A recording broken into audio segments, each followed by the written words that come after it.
Hi.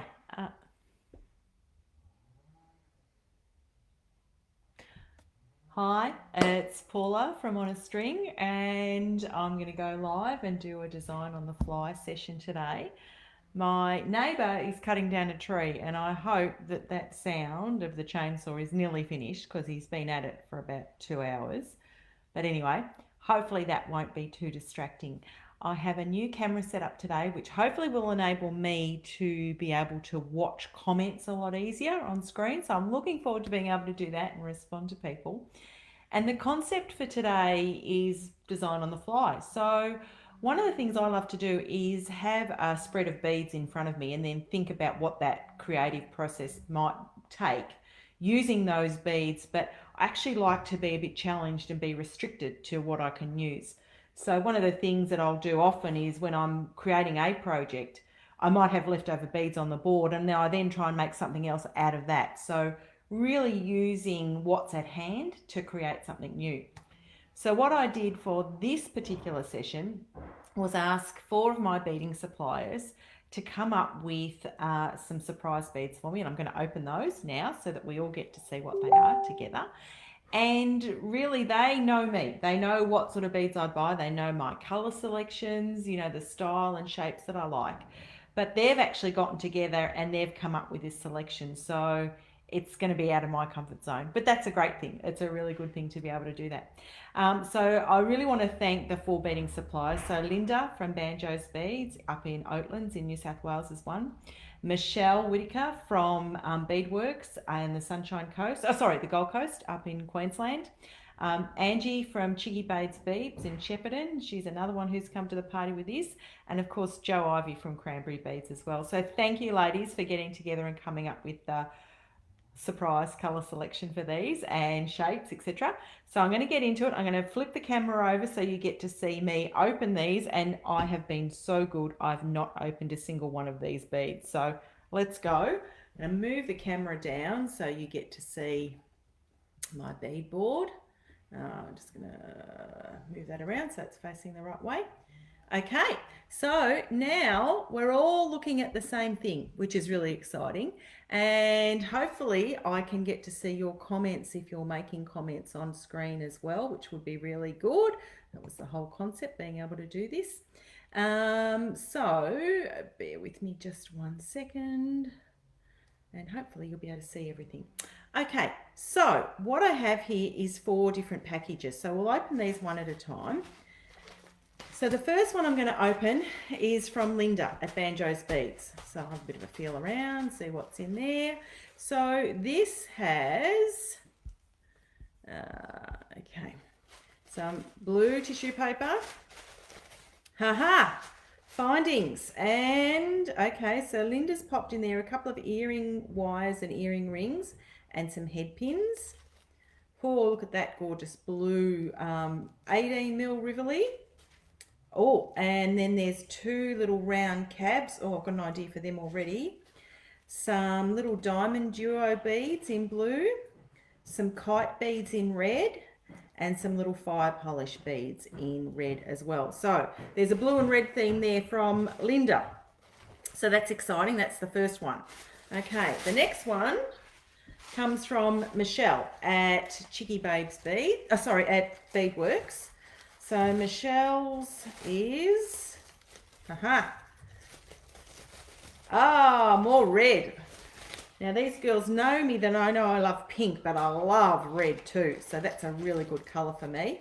So I've got a tassel. So if you've seen me work before, you know how much I love to use tassels. I've got what are called Helios beads. So that's a new Parpook. I haven't tried that one in red luster. And Minos bead. Yep, I love a Minos bead as well. So there's another good selection. Look how this is coming together. This is exciting. The next one is from Angie at Chicky Beads. Oh, wow. Look at that little scarab beetle button. That's a check button. Oh, I love that. Some little skulls straight up. They're earrings. I can see 2 earrings coming out of those. Oh, another beetle charm. So that's going to be a really cool piece that will go with, you know, something like this, I think. Okay. Some triangle beads in that blue color as well. and some more little half moon. I'm not sure what the exact colour. They're black with a sort of a labradorite coat over, or not labradorite, an AB coat over them. So look at how well all of these colours are starting to go together. This is really exciting. So the next one that's coming up is from Jo at Cranberry Beads. So Jo has, oh, she's sticky taped hers. Definitely didn't want me to sneak in and see what's in there. Okay. Oh, wrapped in a bag too. Okay. So blue bag. So this is the theme. It's definitely a blue and red theme sort of day today. And Jo has popped in. Oh, look at these, some gorgeous turquoise and rose gold beads. And a couple of these. They're check buttons, but they don't have a shank on them. So they're a really good colour selection for me as well. So what a great selection of beads I have here. Beads, tassels, there's some minnows. So let me think about what we're going to do in terms of design on the fly. So for me, I straight away will put some of these red things together. And I think, you know, ideally I'm going to have to add some things. So for me, adding things like seed beads, etc., is going to be the best thing to be able to start to work on these. And this Parpuco Helios with the 2 holes, I'll have to think about how I'm going to work with them too. So the red will go over here, and that kite bead. That kite bead straight away goes around. Oh, sorry, I'll move that under the camera so you can see. That'll go around that tassel. I can see that straight up. I think then these 2 are an earring top straight away, and they potentially might go with these buttons. So it could actually be like a double dot draw. No, it's not the right blue. Perhaps those ones go better. So there's another earring straight away with these.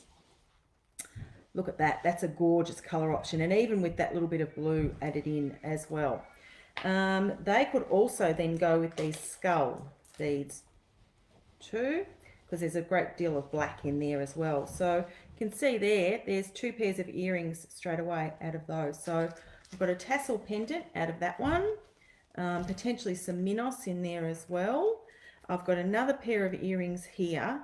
These 4 here that Jo's given me with that sort of rose gold lotus, I think I'll probably add my own tassels to those. So potentially in a green colourway with some rose gold beading around that. And these little red ones here, I think we'll have to go over into that mix over there, as will that.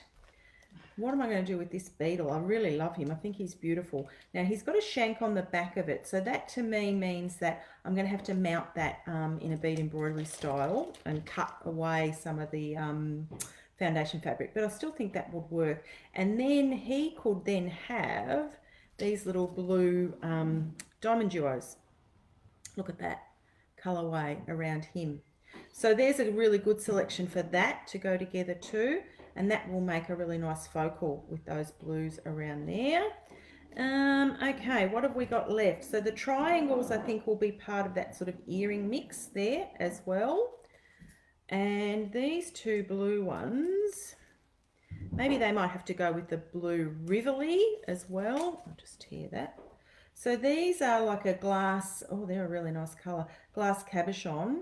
So for me, this is something that will either make a beautiful stud earring. So I've got a tutorial and a technique I can use for that.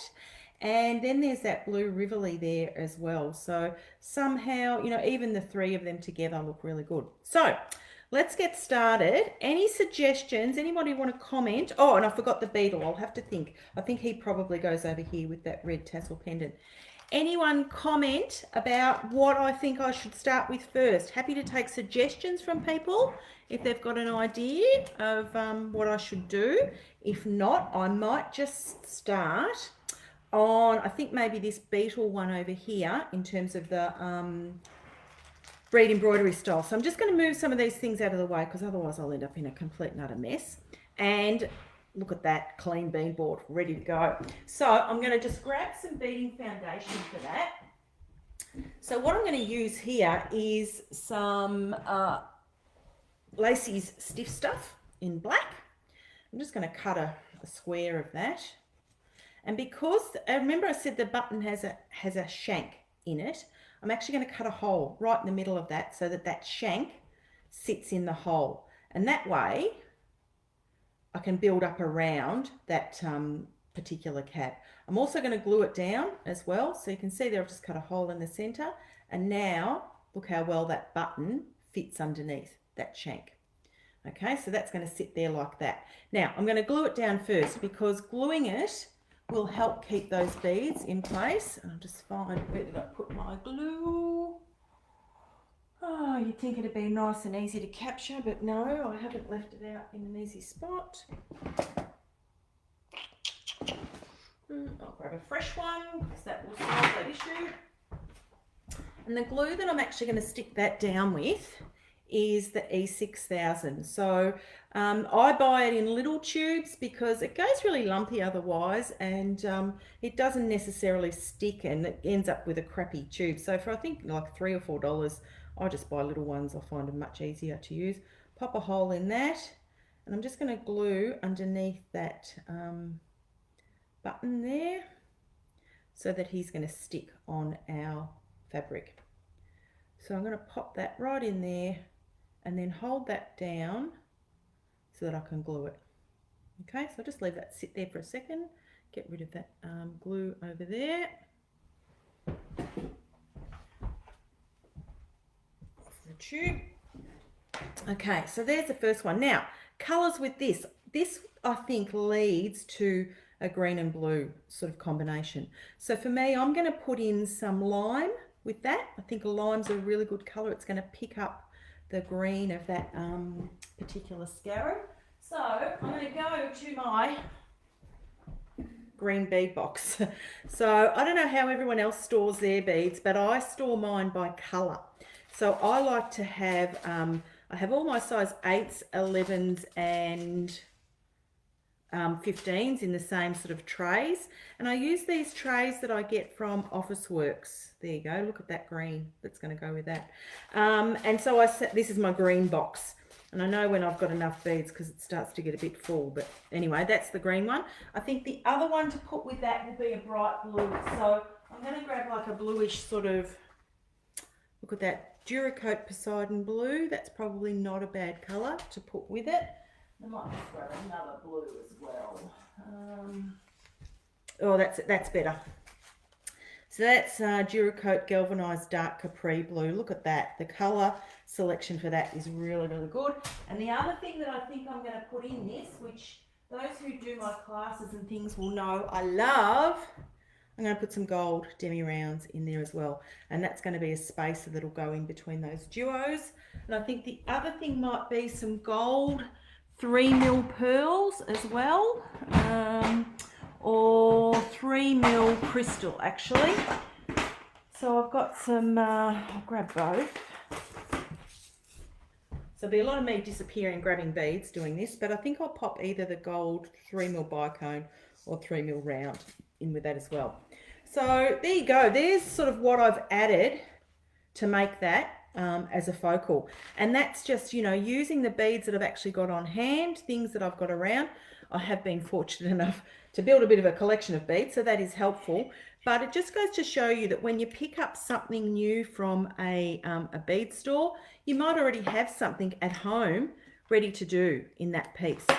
So I'm just threading a needle, and the only things that I prepped to have on my bead board was a roll of Filine, 6 pound in the smoke, which is pretty much a standard colour for me to use most of the time, and my thread burner. So I really have, you know, with the surprise of opening those things, it's just picking out, you know, what I want to actually add into it. So this one will end up being, you know, a bead embroidery focal. So something that potentially once I've done, you know, some bead work around it, it becomes part of a pendant piece essentially.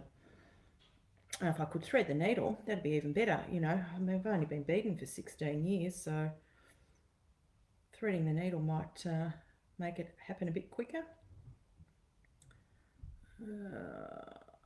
Okay, so what do people think about this idea of creating a bead embroidered focal out of this? Excited to see how it'll come together?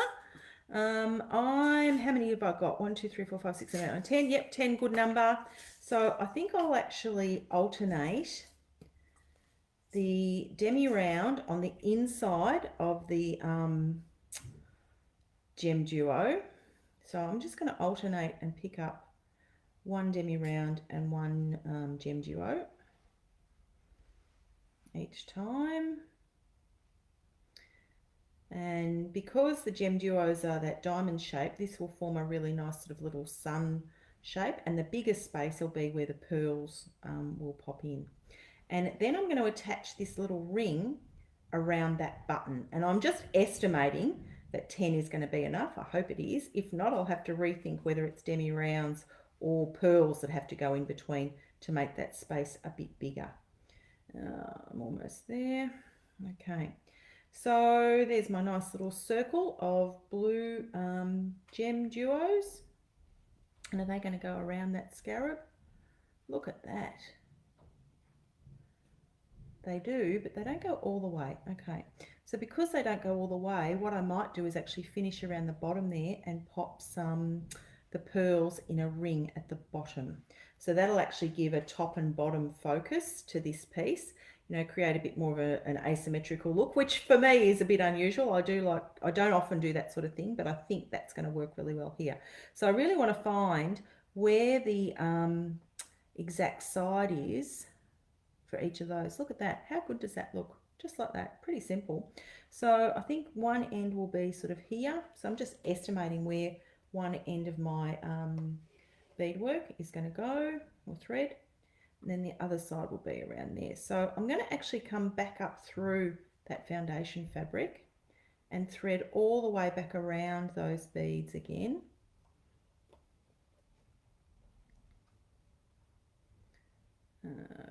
All the way. And what I'll do is when I've actually got that in place, I'll stitch it down so that it's actually part of the piece and not loose like it is at the minute, but this is just to sort of get it in the right spot. Gee, that blue and gold looks really good together. I wonder if the girls thought, if they had any collusion ideas about what I might put with what, because the blue kite beads, I think they came from Linda, and the scarab button came from Angie. So I'm not sure how much thought they put into, you know, what I was going to be able to work with and, you know, what was going to go together. But you can see there, that looks really, really good like that. So the next thing I want to do is just pop some gold pearls around the bottom.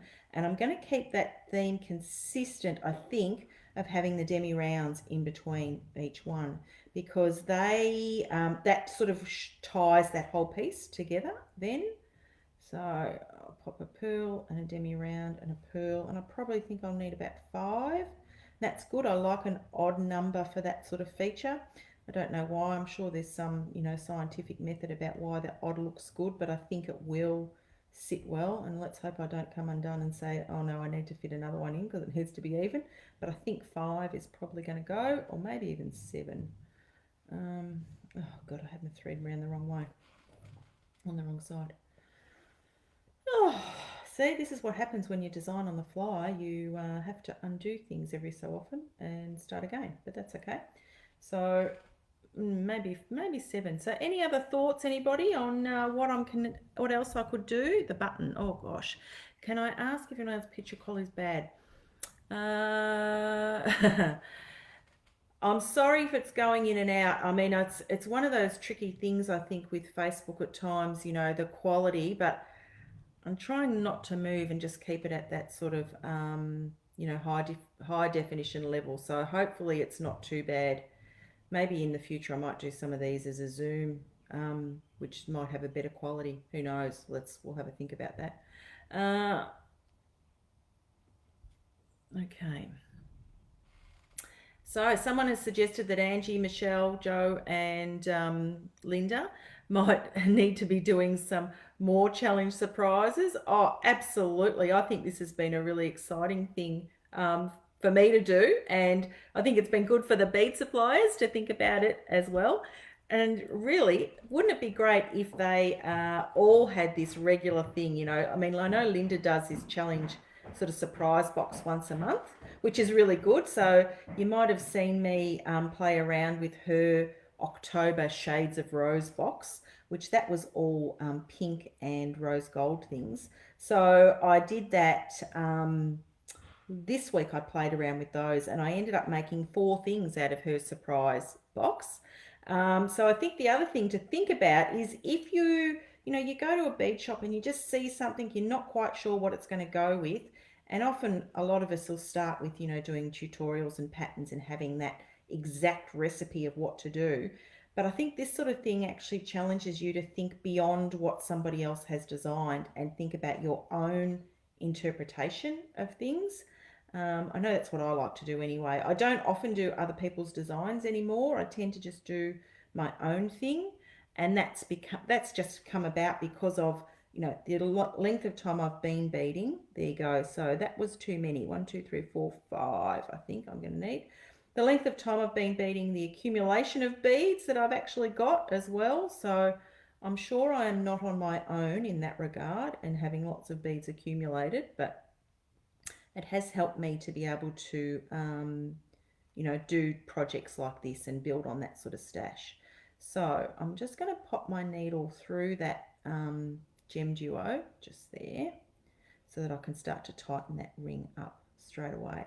Now what I'm going to do now is I'm actually going to thread down and go through the foundation fabric in between each of those demi rounds and gem duos, and that's now starting to hold that in place. And the other thing, I'm actually not going to go over the edge of this scarab. So often when you do something in bead embroidery like that, you would do a capture, cabochon method.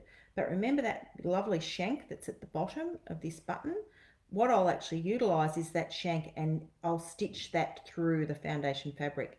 So that will hold it in place, and that will then enable me to not have to do a capture row around this cab, because really it is a smallish cab. It's probably about 1.5 centimeters, this button, and if I do something over the edge of it, all it will do will be cover it up. So I'm always cautious about cutting off a shank on a button. I can't remember who told me that in beading early on. It was possibly even my grandma, never cut off a shank of a button. It's a bit sacrilege, really. So I'm not going to do that in this case. I'm going to leave it as that extra security to stitch this piece down. And so now I've sort of got my nice little fan shape stitched in places like that. And look at that. What do you think about that, people? How good does that look? The blue and gold is just gorgeous together.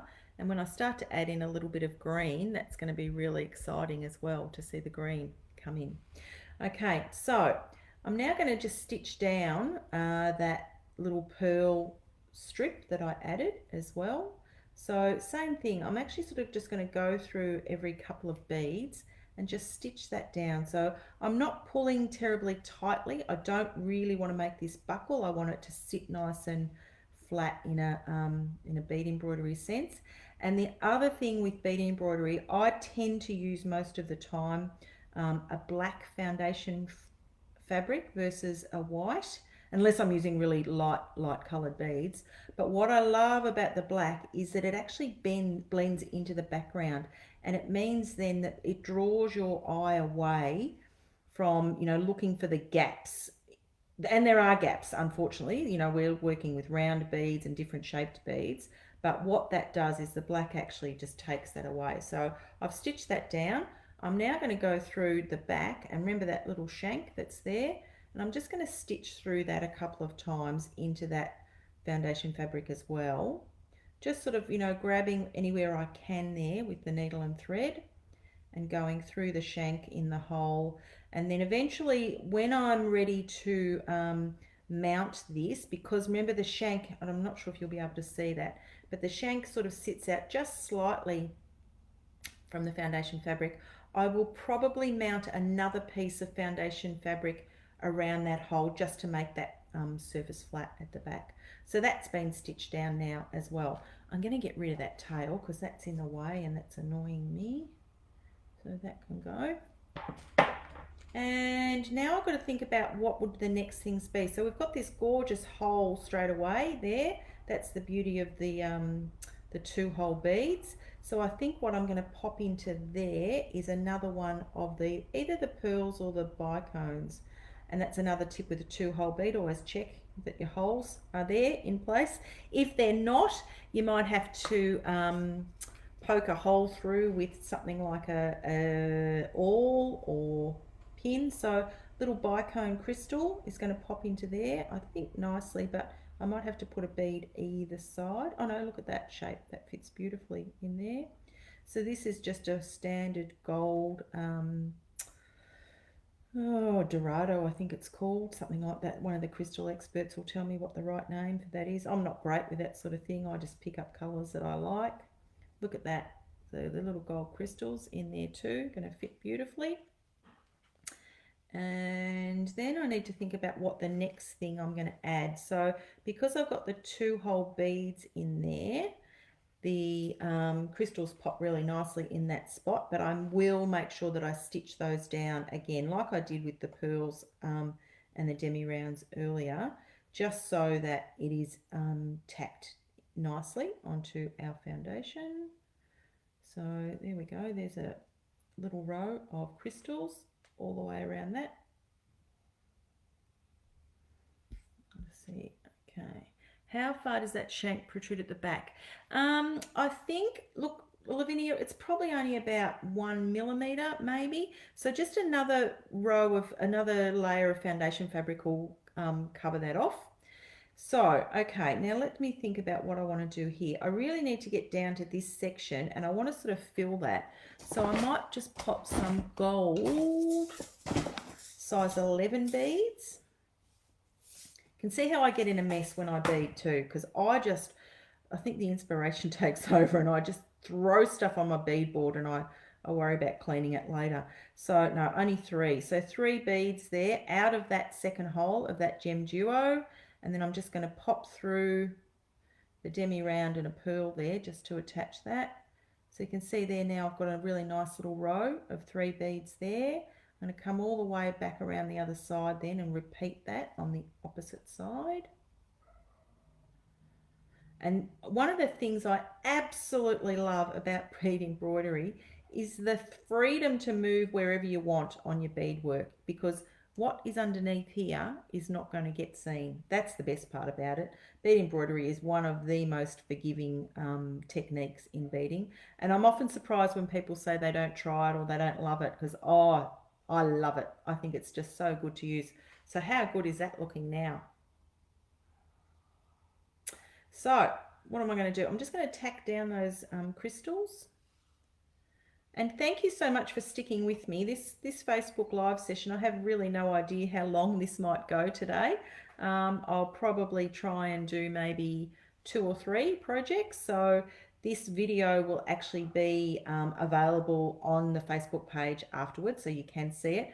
And I also have a YouTube channel where I load all of my Facebook Live videos as well. So if you're not following me on YouTube, of course it's on a string on YouTube, and every Facebook Live video I've done is loaded up there, plus a couple of other little pieces of content as well. So you can go back and refer to those at any time. And on this particular one, I have no idea if it's worked or not, but I have put in auto caption. So hopefully there, if you can see me saying things, I have no idea. So if someone could tell me whether the caption part of things works, that would be really good as well. So there you go. I've now tacked down the crystals. We've got our little pearls, pearls around the bottom and the gold. And I think now it's time to add in some green. So I'm going to put some green around this section now as well. So I'm going to continue that theme of coming up through those gold beads just there on the edge. And I think it'll be nice to have maybe 3 green beads. And this is a leftover from a kit. I often have, you know, when you've done lots of beading and you've done lots of projects, you do have little packets of kits and things left over. So those sorts of little samples are great for filling in bits on these sorts of projects as well. I just keep them in the bag. Sometimes I might keep them with the rest of the beads if there's anything worthwhile, but if not, I just leave little packets, as I said, stored by colour. So I've just popped 3 green beads over the top. Look at that, of each of those little green, green and blue gem duos. So I'm just going through the crystal each time and creating that really nice little picot. And I think the next row I might do will be a gold row over that. And that's one of the things that I love about bead embroidery is I'm thinking already, what is the next thing that I'm going to add in to this piece? And straight away, this to me is going to be a really nice focal. I think I might potentially even pop a tassel on the bottom of it, and it becomes a pendant piece, or it could actually be a brooch actually. But somebody, whoever put the tassel in, if they'd put a blue one in, I might have put the blue tassel with this. But guess what? In my stash of beads, I've got some blue tassels. So I might just add that, or even a gold one. Don't know yet. I'll just play green one. A green, I probably wouldn't do green, only because I tend to be a little bit monochrome, so maybe I should do a green one. Any votes? Anybody like to think about votes? With a green tassel, blue. Oh, fringe. What about fringe? Yeah, I could do fringe. So fringe right across that whole bottom section coming down. That's probably a good suggestion, Linda. Thank you. I could do that.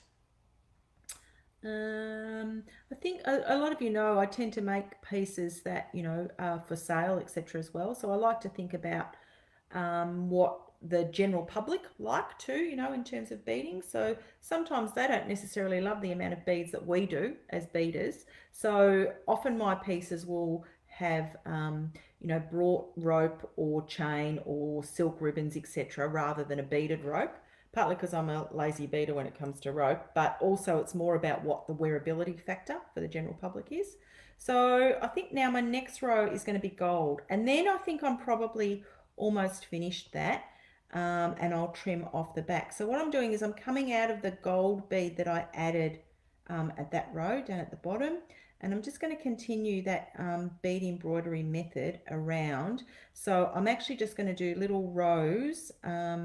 So this is often called sort of couching or back stitching in bead embroidery, and I'm just going to make little rows all the way around, and that gives me then a really defined edge on this piece that will make it a little bit easier for me to trim later on.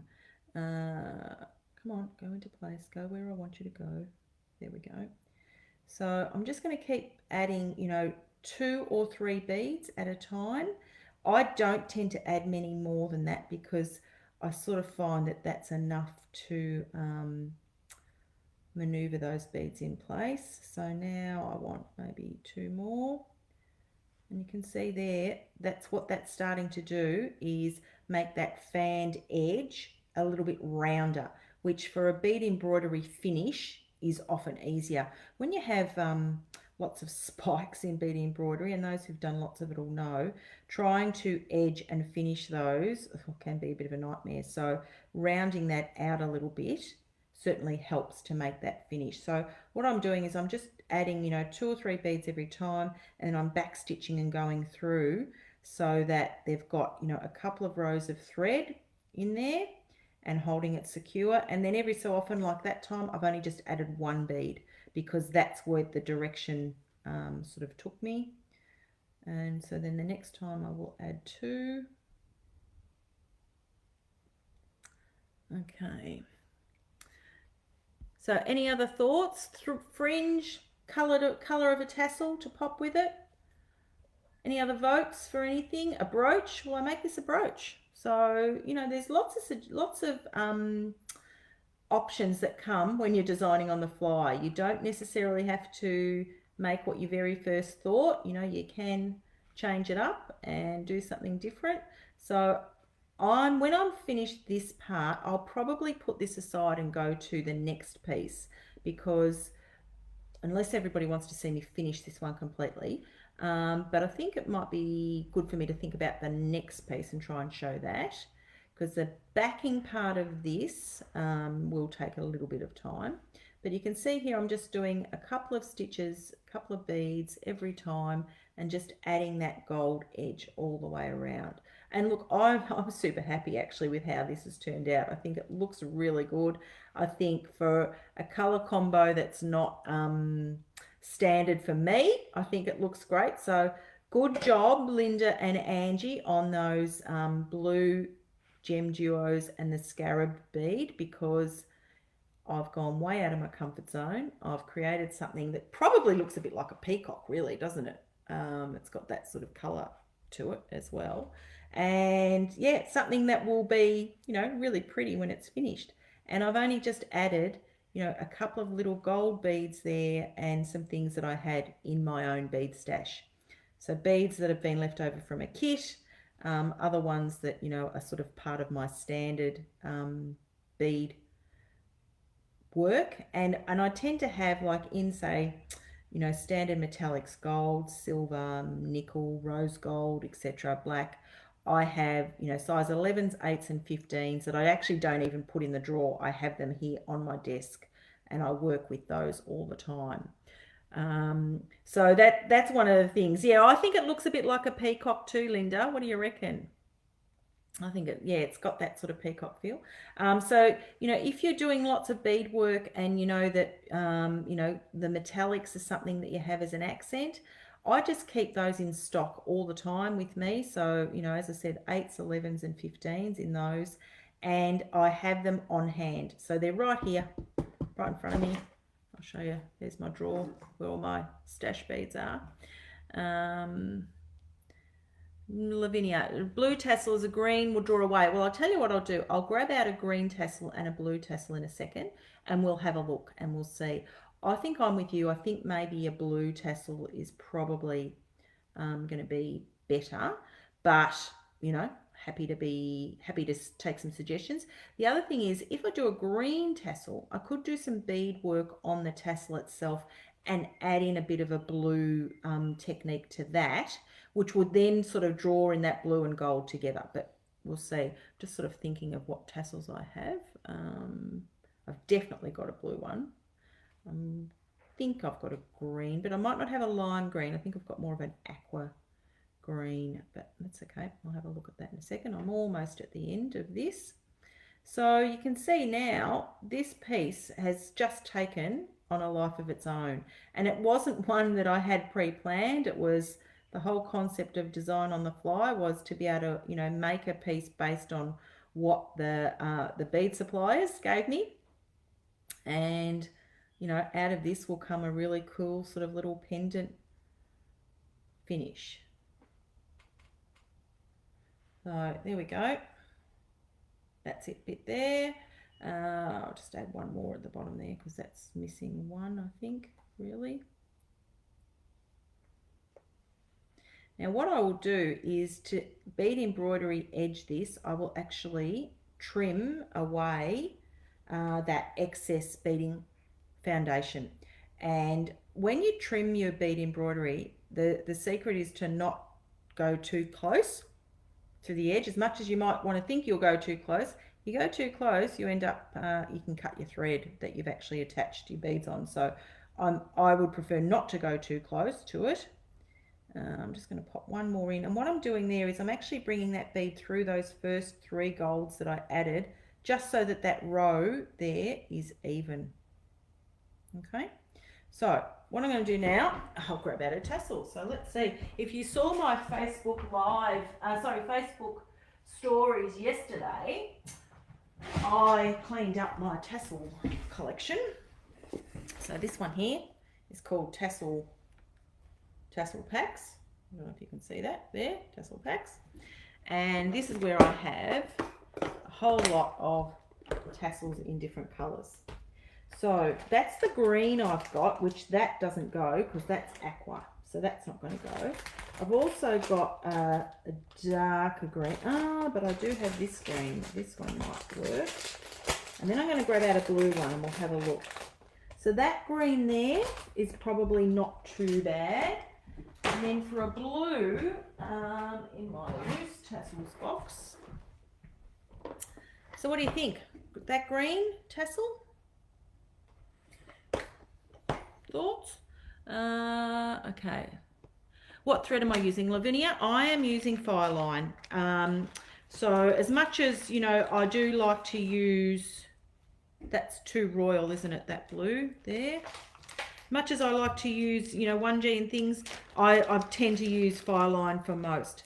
Oh, look at that. I reckon. Have we got a winner? What do we think, people? Which one? 1, 2, or 3? No, says Alex. Alex is saying no to green. So there's green. I possibly don't mind that. Actually, it's going to go that way. Better put my beetle up the right way. Green, okay. Bright blue, yeah, that's pretty good. Number two is winning. Okay, middle. All right, voted. I'll chuck those two aside. We'll go with this one. So this is one of the sort of cotton tassels, I suppose. This is a bit long. I possibly might even give this one a haircut. Depends on how long the overall piece is, because you can see there. So I'll measure it so we know exactly how long. There you go. That's sort of 16 centimeters long. Well, it's not too bad. But I'm not frightened of giving tassels a haircut. So often people will ask me if they, when I make tassel earrings for them, can I shorten them? Yep. So I just get my scissors out and literally give it a haircut. So don't be afraid to cut a tassel if it's too long. Okay. So I'm actually going to just add a new thread. So do people want to see me finish this piece or go on to something new? Just let's do a quick 5-minute, 2-minute poll. Anybody want to see me go into something new or keep working on this one? Suggestions? Hello, Kerry. Nice to see you. And Melinda's here too. So great to see so many people come along as well. I really appreciate it when people are interested in what I'm doing here. But yeah, let me know if you want me to move on to something else or keep doing this one. I'm going to get another needle because that one's even worse. Find a needle that's got a nice hole on the end of it rather than one that's been a bit mangled. My needles never look brand new like they do in the tube. They tend to get out of shape really, really quickly. Something new, Paula, could I do one of your earring sets? Yeah, I reckon I could do that, Penny. I think the stud one, I think I could make that look as a clip-on because I've got a couple of ideas of how that would work. And yeah, I reckon I could definitely do that. Something new. Anyone else? Something new or see me finish this one off?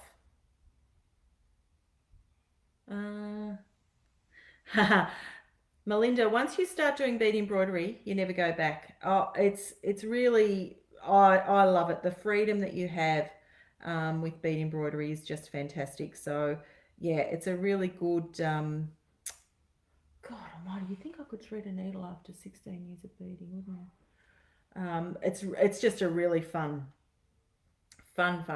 technique in beading, and the way to use up, lots and lots of little tiny beads and things and create, great pendants and focals. So Silver wants me to finish, okay. And whatever I don't do here today in the Facebook Live, because, you don't want to sit here and watch me for hours and hours on end, I will attempt to finish over the course of the weekend, and I will post those pics and finish bits and pieces as I get through them. Okay, finally, I've threaded the bloody needle. God, that's terrible, Paula. Okay, so I'm actually going to trim this away now.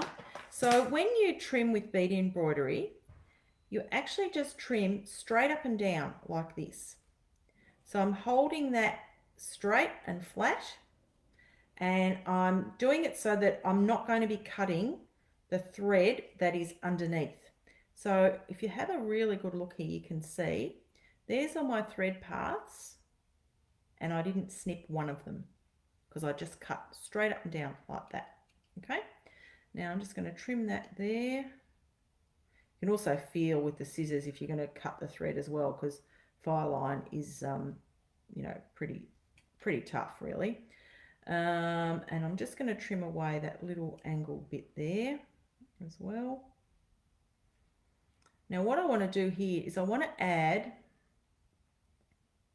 look at that, I'm going to add that extra layer of beading foundation under that shank, like I said.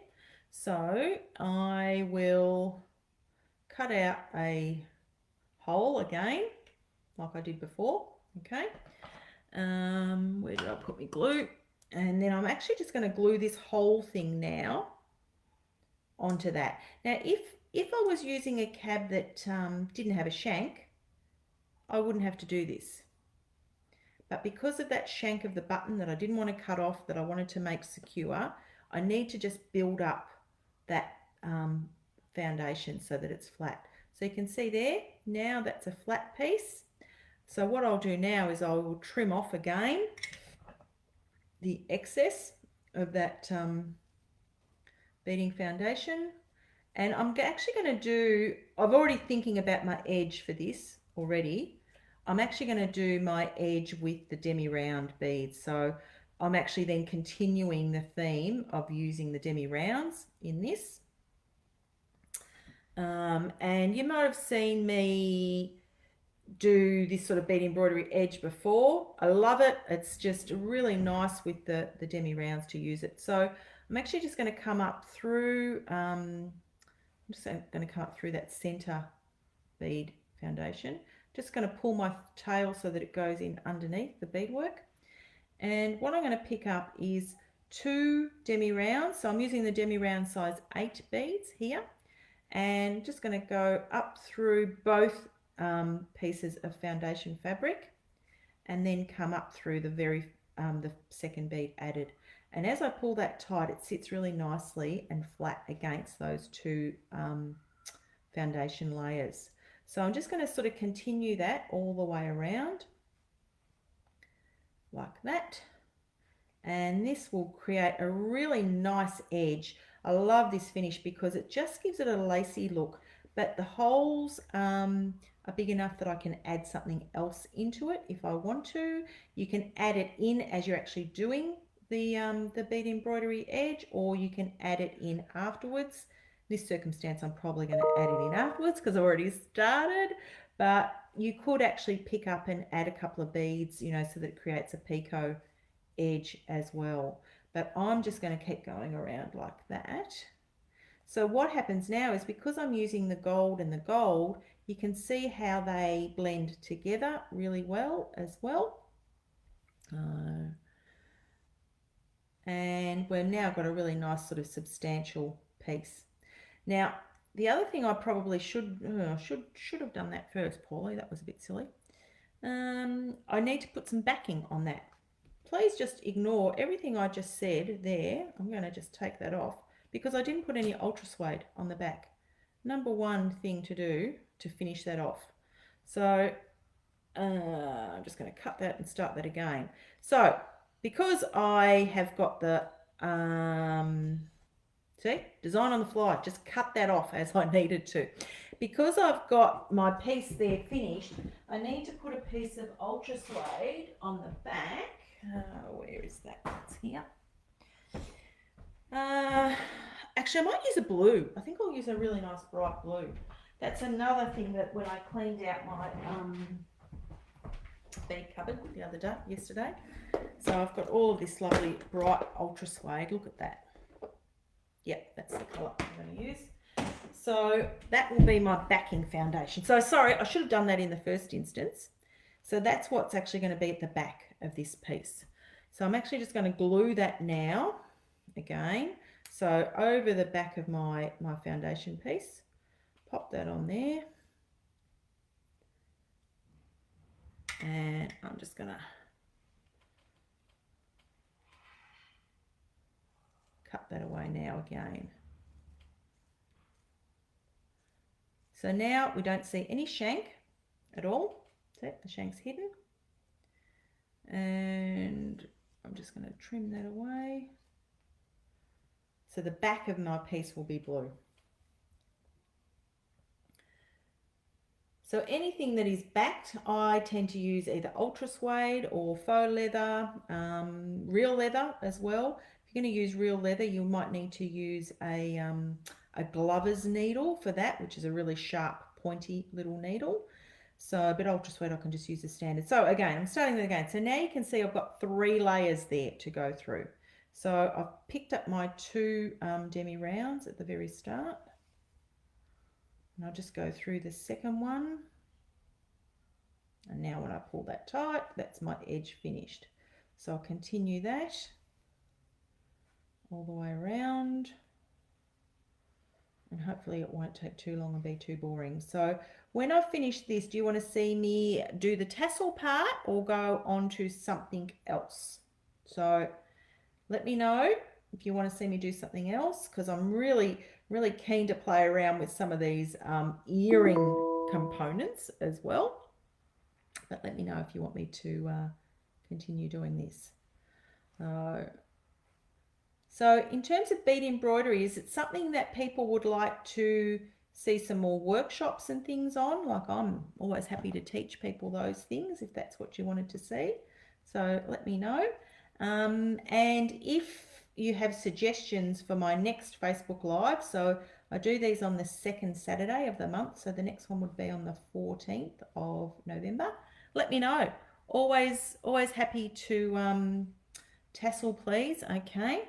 Always happy to take suggestions of what people would like to see me do. So please, you know, if you've got suggestions of projects or ideas, let me know. Happy to, yes, workshop please. No problem, Mel. I'm happy to do a workshop like this. I think we might have to talk to Linda and Angie, who started with the basis of this particular project, about a kit maybe for this. We could call it our beetle peacock pendant or something. I don't know. Angie would like that with a peacock name in it. Yes, Lavinia would like a bead embroidery class as well. So yeah, it's, look, as I said, my favorite thing to do, I think it's a really forgiving bead technique, and you can create some huge sculptural pieces with this. One of my all-time favorite pieces I did was in about 2014, I think, 15, and it was a great big bead embroidery piece that I did for the Bead Society's annual challenge, and I love it. It's, you know, one that I will wear to work, you know, when we're allowed to go out into an office again.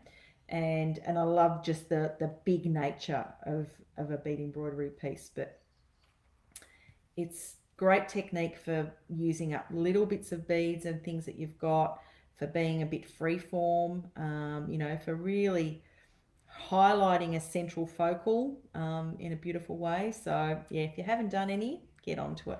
So look at that. Look how good this edge looks now on this. Linda, yes, Linda and Angie can come up with a kit for this. What do you think, everybody? What a great suggestion. Isn't it great when we all work together, you know, as beaders and suppliers? You know, if you haven't visited Linda's store in Sydney, and I've been once, I had my husband with me, so we had to leave because he was in a hurry to go somewhere else. If you haven't visited Linda's store in Sydney, get and see it. She's also just done, I can let you know this, she's done a fantastic video tour of her store that's going to be part of the Bead Society's virtual expo. So you'll actually get to see that shortly anyway. So yeah, get and see Linda's store. The other one that I think is fantastic is Angie's Cavern of Beads that she has in Shepparton. So that's another one that I've been to a couple of times, to Angie's store, and I've actually taught there as well. But Angie's shop has just, I've never seen so many beads in one space. Just amazing place. Another one that my husband came to too, because he was with me, but then he went off to Shepparton and went around the shops for a while and then came back a couple of hours later. But the one I want to go to is get up and see Michelle's shop in Queensland. So I've been to Joe's new shop too, down in Mentone. But yeah, I'm really interested at some point when I'm allowed to travel more than 5 kilometres out of my zone, is to get and see Michelle's shop up in Queensland at some point as well. So all of those ladies have, you know, really great stocks of beads, and as you can see, different beads. They've all provided something completely different to me. There's no two things that are the same. So I don't tend to buy from just one person. I buy from all of them because they all have different things that I like. So yeah, get in and support some of our Australian beading suppliers, you know, for your bits and pieces.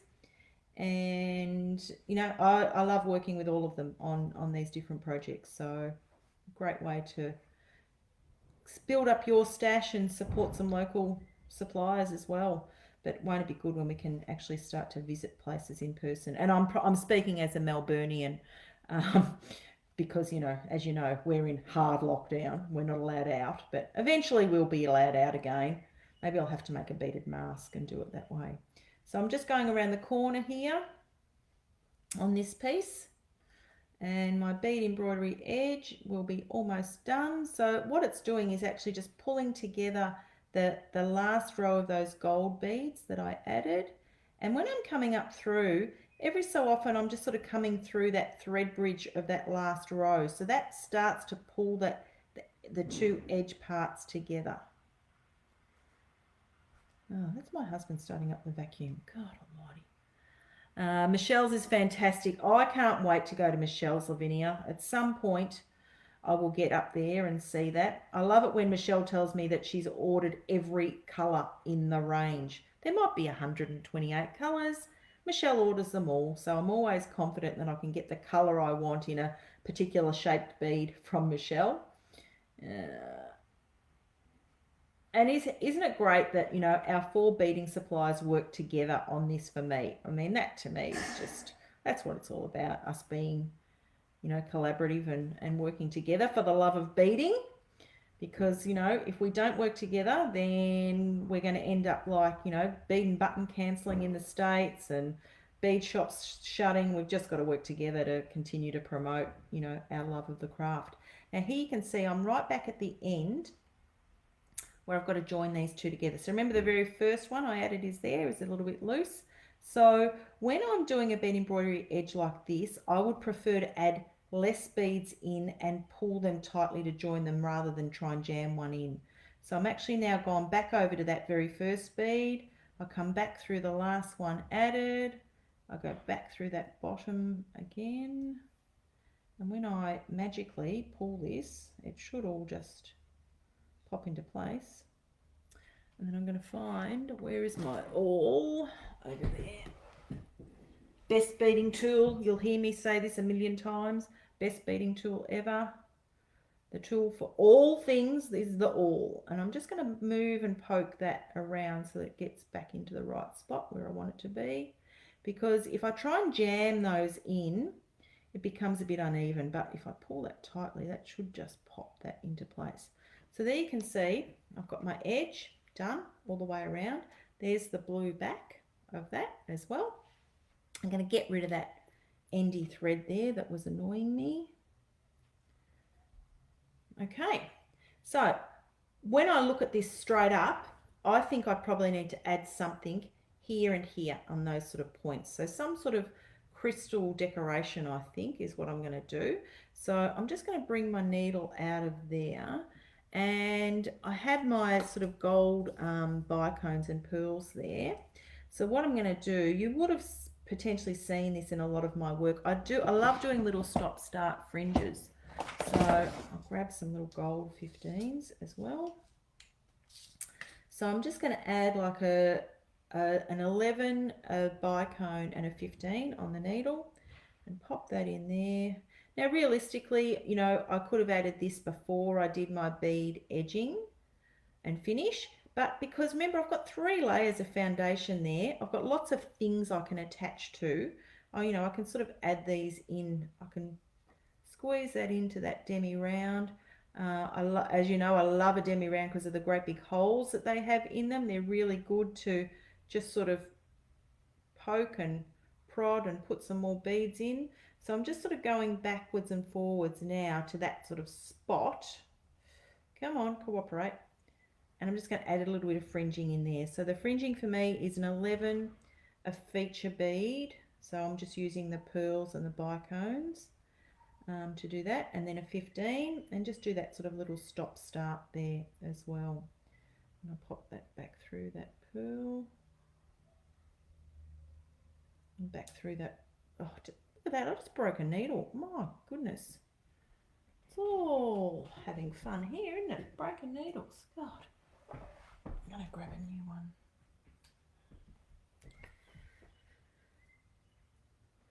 My tulip needles, size 10s, my favourite needle to use. They're not cheap, but I really do like them and they do last a long time. So there is an end of a needle stuck in there. Look at that. Take that off, that in the bin. So I've managed to be unable to thread a needle, and now I've managed to break a needle.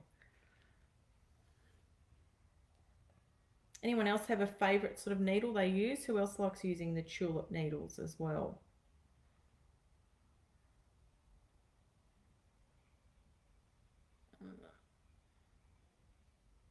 Right, I'm back. Okay, so I'm just going to keep doing that little bit of fringe there. Hi Glenda, nice to see you here too. It's been good. We've had some great people supporting, watching me, you know, design on the fly today. And in a second, I will start thinking about the next piece. So there you go. I've just put those two little bits in there. I think I'll put 3. I think I like an odd number for that. So another pearl. So that little fringe decoration also gives that piece a bit of a 3D effect as well, which it has got that anyway because of the layers and the shapes of those gem duos, but that little pearl helps give that finish there too.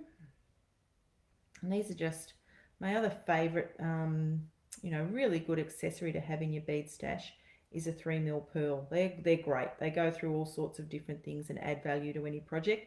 And Lavinia, I think I know with both Lavinia and Christine, they've talked to me about the fact that their 3mm pearl collection has increased greatly since they started doing some work with me.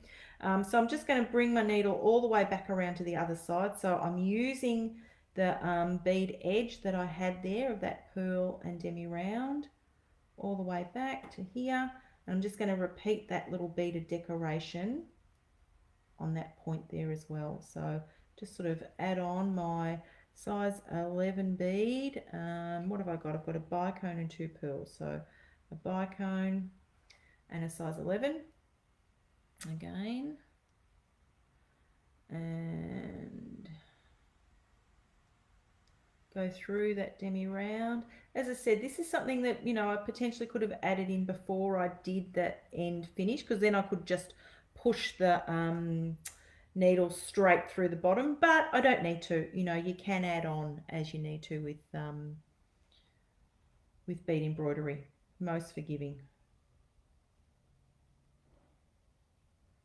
Go back through there again, and I think one more pearl again. So pearl gold. How good does this little beetle look? I'm really pleased with this way this has come together.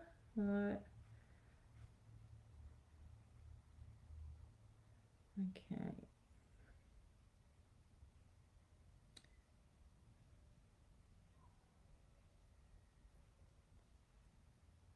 So what I'm doing each time there is I'm just skipping over the size 15 bead, so it creates that nice little stop, and then adding that fringe. So look at that. We've now got that little bit of fringe at the bottom there as well. So I think one of the other things to do around this edge is to actually do my what I call sort of an overstitch. So I'm going to take advantage of this thread bridge that's here between there, and because I've used a size 8 bead, I'm actually going to add a size 8 bead now, and then I'm going to pop a demi round in between that, and I think I'll use a blue size 8. Actually, you know what I'm going to use? I'm going to use these that I didn't use before. These blue galvanized 8s, because they match. Look at that, they match beautifully with that. So I think I'll use these to do that overstitch on the edge. So for me, I'm just going to pick up a size 8, they're a size 11 actually, and I'm just going to go through each of those thread bridges between that, on that demi round edge that I did. So all I'm doing is just overstitching a bead, between each of those thread bridges. And then I'm going to come back and I'm going to fill that little hole that's there with something else. I'll think about that in a second. So that now brings that blue color in really brightly as well. It's going to tone beautifully with that tassel that I'm going to add. Is that right there? Yep. So I love doing this sort of finish on pieces on the edge. And I do this on a, say, a peyote strip or on a bale, etc. as well, so that you never really see then that end or outside thread. And you know, this still looks great. I really like this, the lace effect of the demi rounds, or an O bead does that really well as well. But this actually adds another layer and dimension in finishing that as well. So I'm just going through that thread bridge all the way around.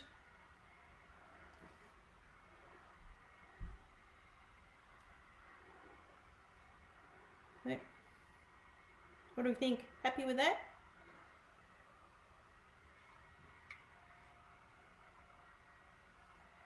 This is our peacock scarab bead, and I think if Linda and Angie want to get together and come up with a kit for this with, you know, the tassel etc. in it, then I'll teach it. So I just managed to catch that there.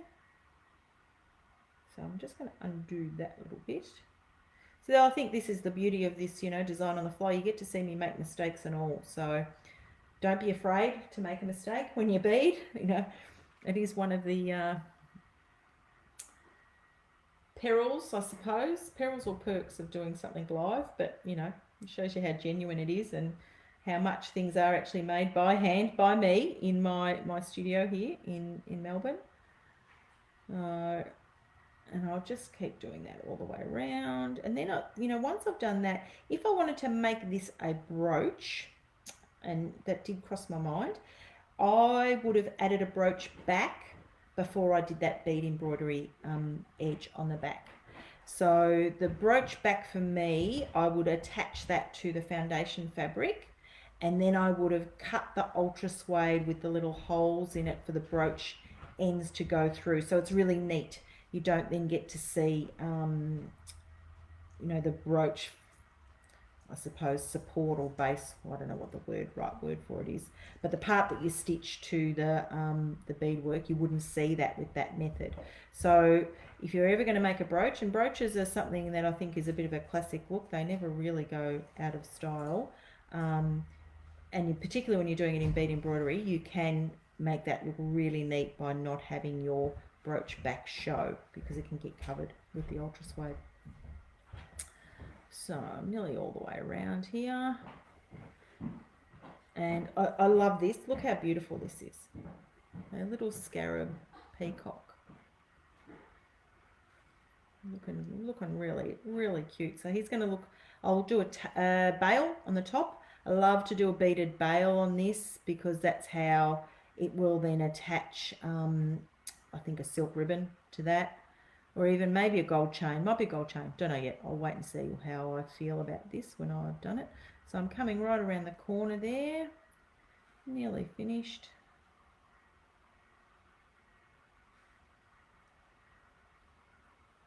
Okay, so I've now got my size 11s all the way around. Okay, so what I'm going to do is come up through one of those size 11 beads. I'm just going to pop a demi round in between each of those now on the side like that. I think I'm going to have to buy some more demi rounds. I think I'm nearly out of this yellow gold colour. Can you believe that? See, look at that now.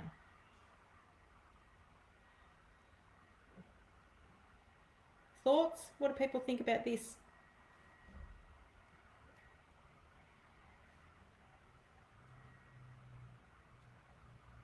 Make sure I don't catch that.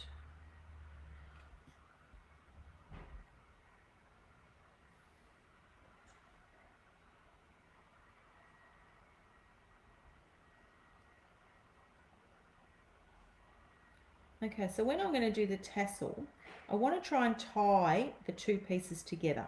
So we've tied them together with colour, so that's one really good linkage between the two. I then want to think about what's the thing that's going to make this piece actually work together. So that will be what sort of bead finish do I want to put on the tassel. And I'll probably put, if I had more of these blue gem duos, I would probably do that, but because, you know, I'm working with what I've been given, so I don't have any more of them. I don't even know if I've got any of them in my own stash because it's not a colour I would normally have picked. But if I'd had any more of them, I would possibly do that as a band around the tassel, but I don't have them. So I've got some gold. What else? I might go back and recheck what I've been given as well. There could be something in that. But I've got these nice blue that I've just brought in as well, so they'll fit into that theme. I've got the green that I added in as well. When I make my little sort of beaded caps around the tassels, I tend to like to start with something that is a little bit bigger. So, you know, a gem duo or a honeycomb bead or a candy bead. Any of those larger beads with the 2 holes, they form a really good basis for going around the tassels. And depending upon how big the tassel is, you need, you know, 5 or 6 or 8, depending upon the bead as well, to go around that tassel. But what they do, particularly the ones that have got the 2 holes, is they give you a really good foundation for then building more beads off that. So this is almost done, and then when I'm finished this, I'm actually going to end this thread because I'm nearly at the end with this thread as well. But I would then, I'll attach a bail and I'll attach some sort of joining component for the tassel as well. So there's my piece finished.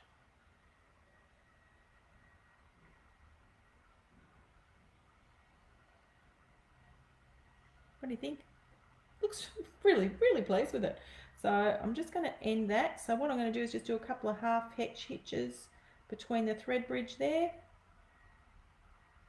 Pull that tight and zap that off. Okay, so there's that done.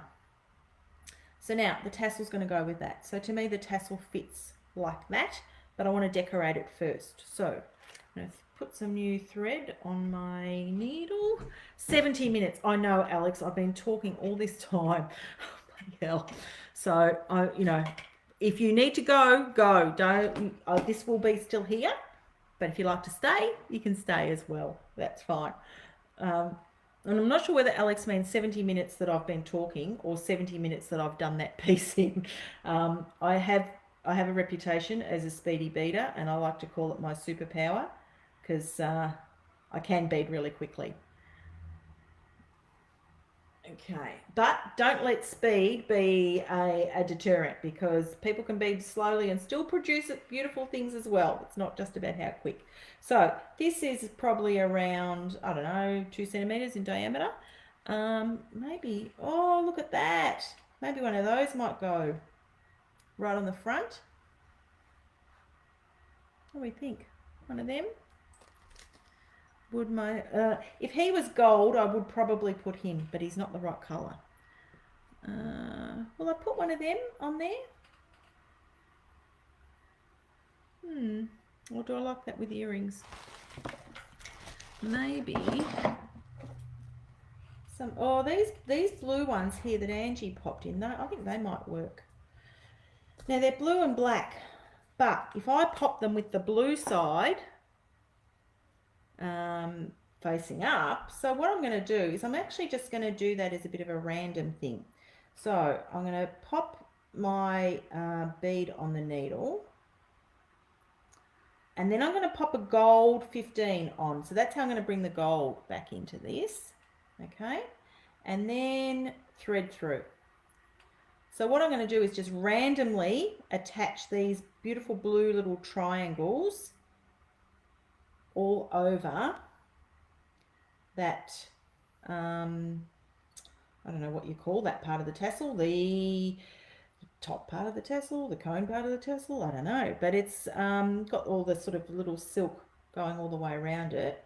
So I'm just threading through and attaching the little blue triangle. And what I'm doing is I'm making sure that I've got the blue facing the front, not the black side. So look at that.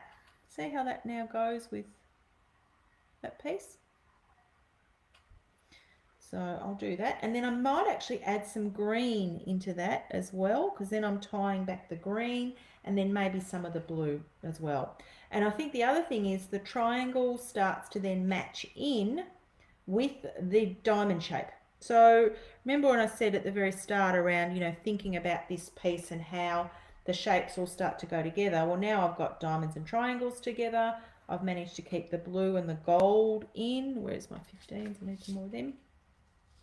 And it's just going to create a really nice 3D sort of finish with this little speckled cap of triangles. And I think I'll probably add a couple more. I've not done this before. I've never tried this, so this is new for me too.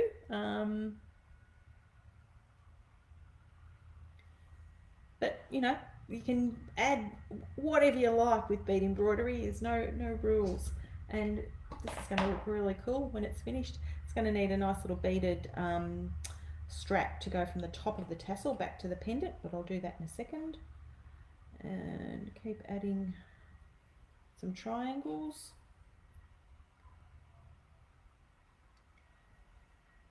And I'm just, as I said, I'm just making sure that I put the blue face to the front. Angie might be able to tell me what the proper name for these is, but little check triangles with some sort of coating on them. Okay, so now I've got the little triangles everywhere, and I was a little bit random there. You could potentially, you know, make them a pattern if you wanted to, like that. But I didn't do that intentionally. And then I'm going to add a little bit, I'm going to do a gold and a green and then a 15 as well. And I'll add a few of those little spiky bits in too. So now I'm bringing the gold and green in as well.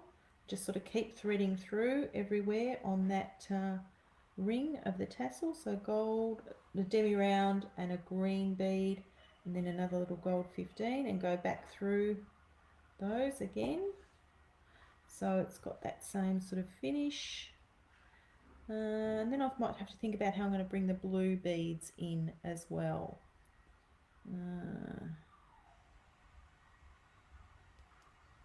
Jet Azuro, thank you. Cheryl, you're staying, you're not going, you want to see this piece finished? It's nice to have the support. Thank you everyone who's staying on. Now I probably should add a couple of the gold pearls and the gold bicones in this sort of mix as well, shouldn't I? Because that's then tying that back to the feature piece as well. And also it just means that, you know, the design in itself is pretty consistent. So there you go, I've done a few little green ones. So now I'm going to do some of the bicones. So bicone, 11 bicone and then 15. And this sort of little spiky top now, it's developed a bit of a life of its own, is going to look beautiful when it's matched against that finished piece. So pearl, so a couple of 11 pearl and a 15. And I'm not trying to cover the tassel completely. I'm still leaving the tassel so that it, you know, it's still swishy and shows the neck. The neck, is that what it's called? Someone said neck. Thank you, Kerry. Yes. So we're just keeping that still visible, but I'm using it as a foundation to bead into. So I'll keep adding some of these little spikes.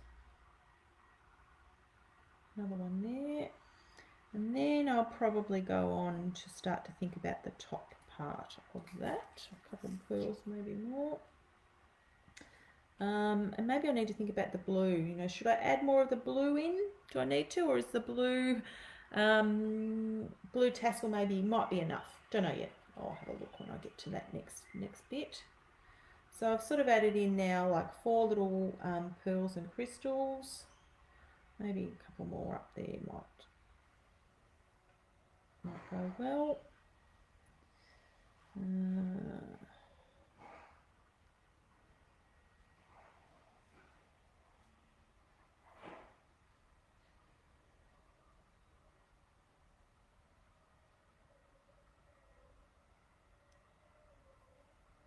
Okay, look at that.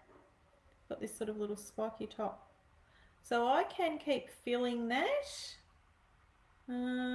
Probably needs a couple more, so maybe I might do that whole thing of the demi round and the blue and the gold now as well. So I am going to bring in that blue colour also.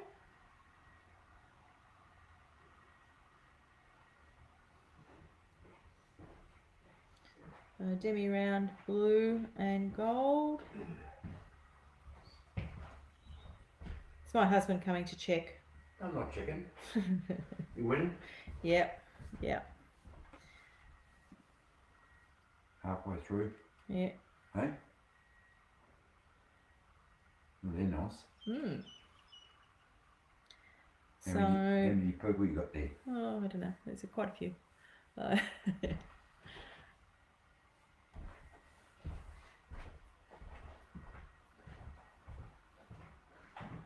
Okay, so I think that's probably nearly enough now. So I've got the gold and the blue and the demi round with the little spikes.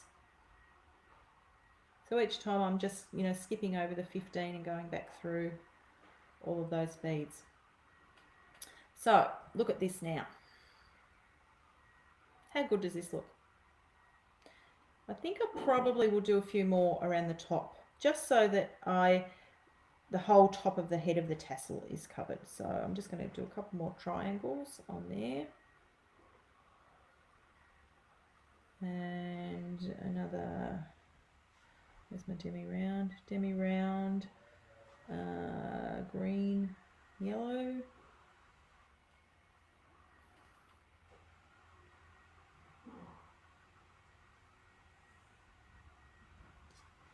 And pearl, not pearl. 15.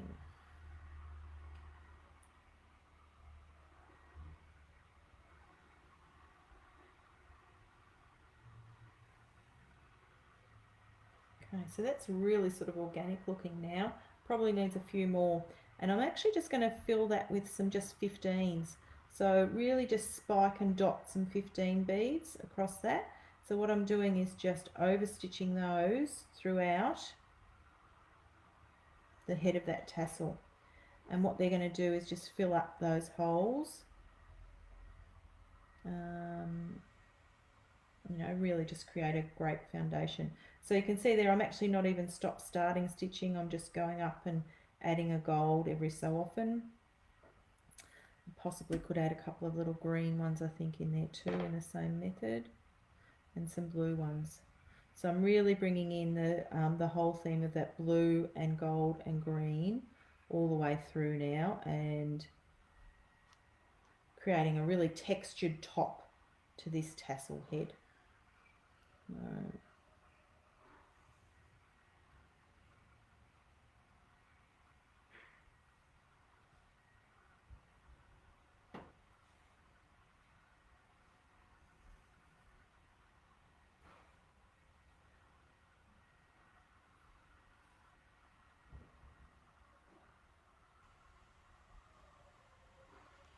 Look at that now. It's looking really rich and full now, isn't it? So what I might do now, I can always go back and add more onto this if I want to, so I probably will, but at least you'll get the gist of what I'm going to do, is I'm going to attach this now to this. So I want to have a really secure attachment that goes from one side of the tassel up through the base of that edging and then back down the other side. And I'm actually going to use size 11 beads for that. So just my standard gold size 11 beads. And I probably want to have maybe about 5 or 6, I think, on each side. 5, yeah, 6 maybe. And so I'm coming out of the top of a tassel there, and I'm going to do it probably about there, I think, on my beadwork. And I'm going to bring that all the way now through that edge that I created earlier, and just make sure that it's even where I come out the other side. So probably about there.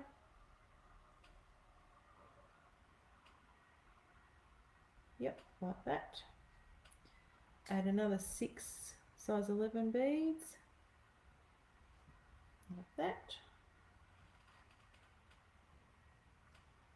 Untangle.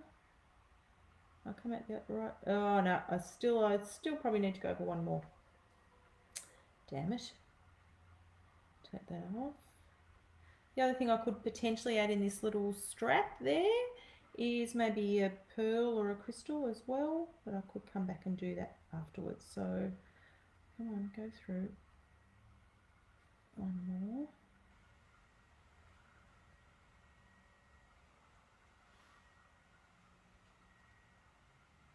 Even now. I could count too, that'd help. 1, 2, 3, 4, 5. 1, 2, 3, 4, 5. Yeah, okay, so that's in the right spot now. So 6 size 11 beads. God, there's a rose gold one that's snuck in there with my yellow gold. You have to have good eyes to see that. And I'm just going to go through the opposite side of that crystal, the tassel now as well to attach that. So you can see there, I'm starting to build that attachment between the two. What I'm going to do now is just go back through, so really come through that tassel again, go back up through that little channel there. Now the other thing with these particular tassels, see it's got a hole at the top of it, so when I've used these before, I've actually put a bead on the top of that hole just to cover that. So I think I will do that with this one as well. Now the type of bead I'll use for that would be, I don't know, a 6mm pearl maybe. So I think I'll grab out a gold 6mm bead. I've got some gold hematite or metallic beads, so maybe that might be just right to fill in that hole. So now I'm just going back down the other side of that little strap again, pulling that tight. So you can see now how that's going to be attached. Okay, let me grab out the little gold bead to pop on the top. Where are they stored? Over here.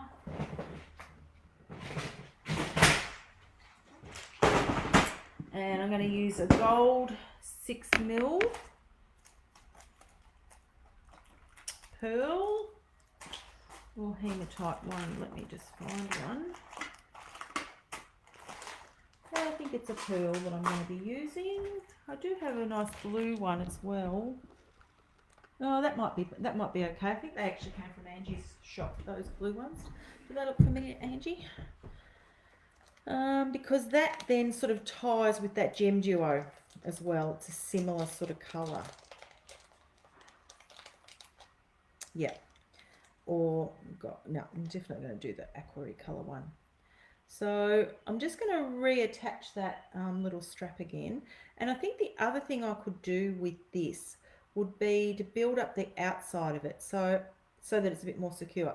So I'm coming up through maybe just one of those size 11s. And what I'm going to do here is I'm going to add a 3mm pearl. And I'm going to skip over, say, 3 of those beads. And when I pull that tighter, that should just widen that little strap. You can see there, now I've got the pearl on the outside of it. I will go back and secure that even further, but what I'm doing now is making that little tiny strap just a bit wider and wider by adding the pearl onto that there. Come through all those again. So I'm making use of that edge that I did on our scarab peacock. I like the way I've given it a name now, the scarab peacock. Coming through all that demi round and size 11 beads again, and then I'll go down the other side, the opposite side of that strap. So I'm going to go through 2 of the size 11 beads there, and then I'm going to add a pearl and go through 1 at the bottom.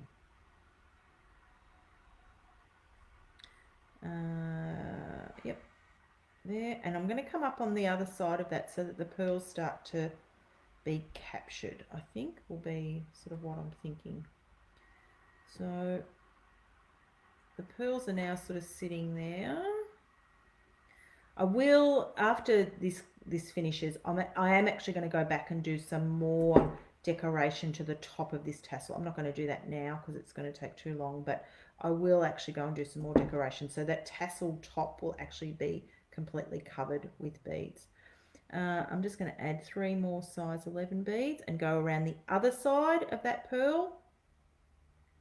So back up through those 2. So what I'm doing is capturing that pearl in the center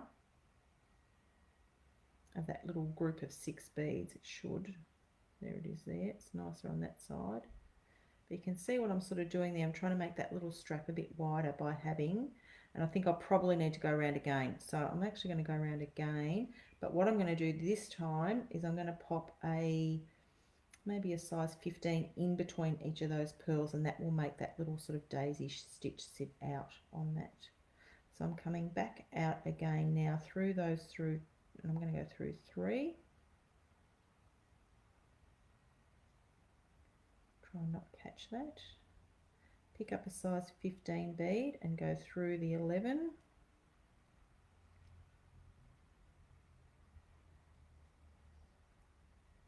I'm just holding that between my thumb and forefinger, and then popping that in there. So was I right, Angie? I think I had gotten those blue beads from you. That's going to fill in that hole on the top of the tassel. So see how that now has just gone around that pearl? You see that? And I'm going to go over the other side and do the same thing on the other side. So I'm just taking advantage of being able to stitch through the fabric tassel wherever I can.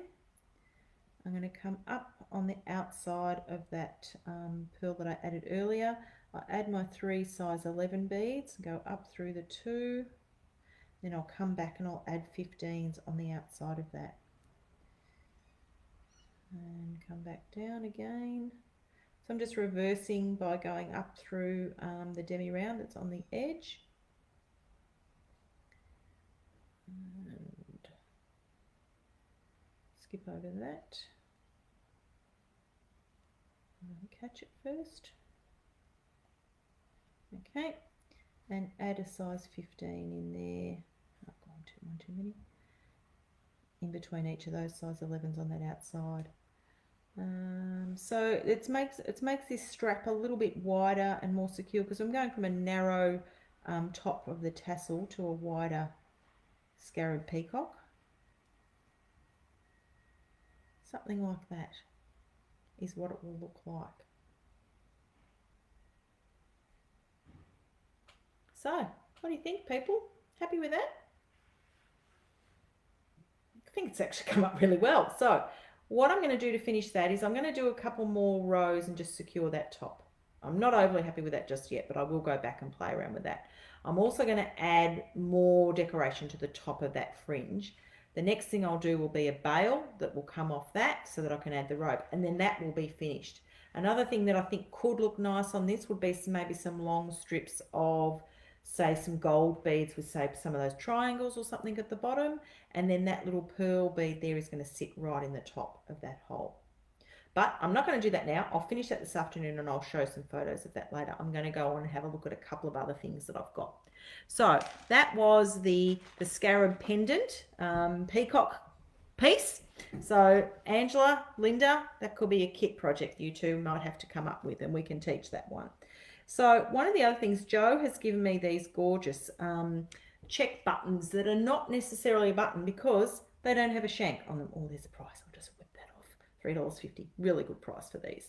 So because they don't have a shank, I don't have to do that whole thing of cutting the foundation fabric. I can just mount that.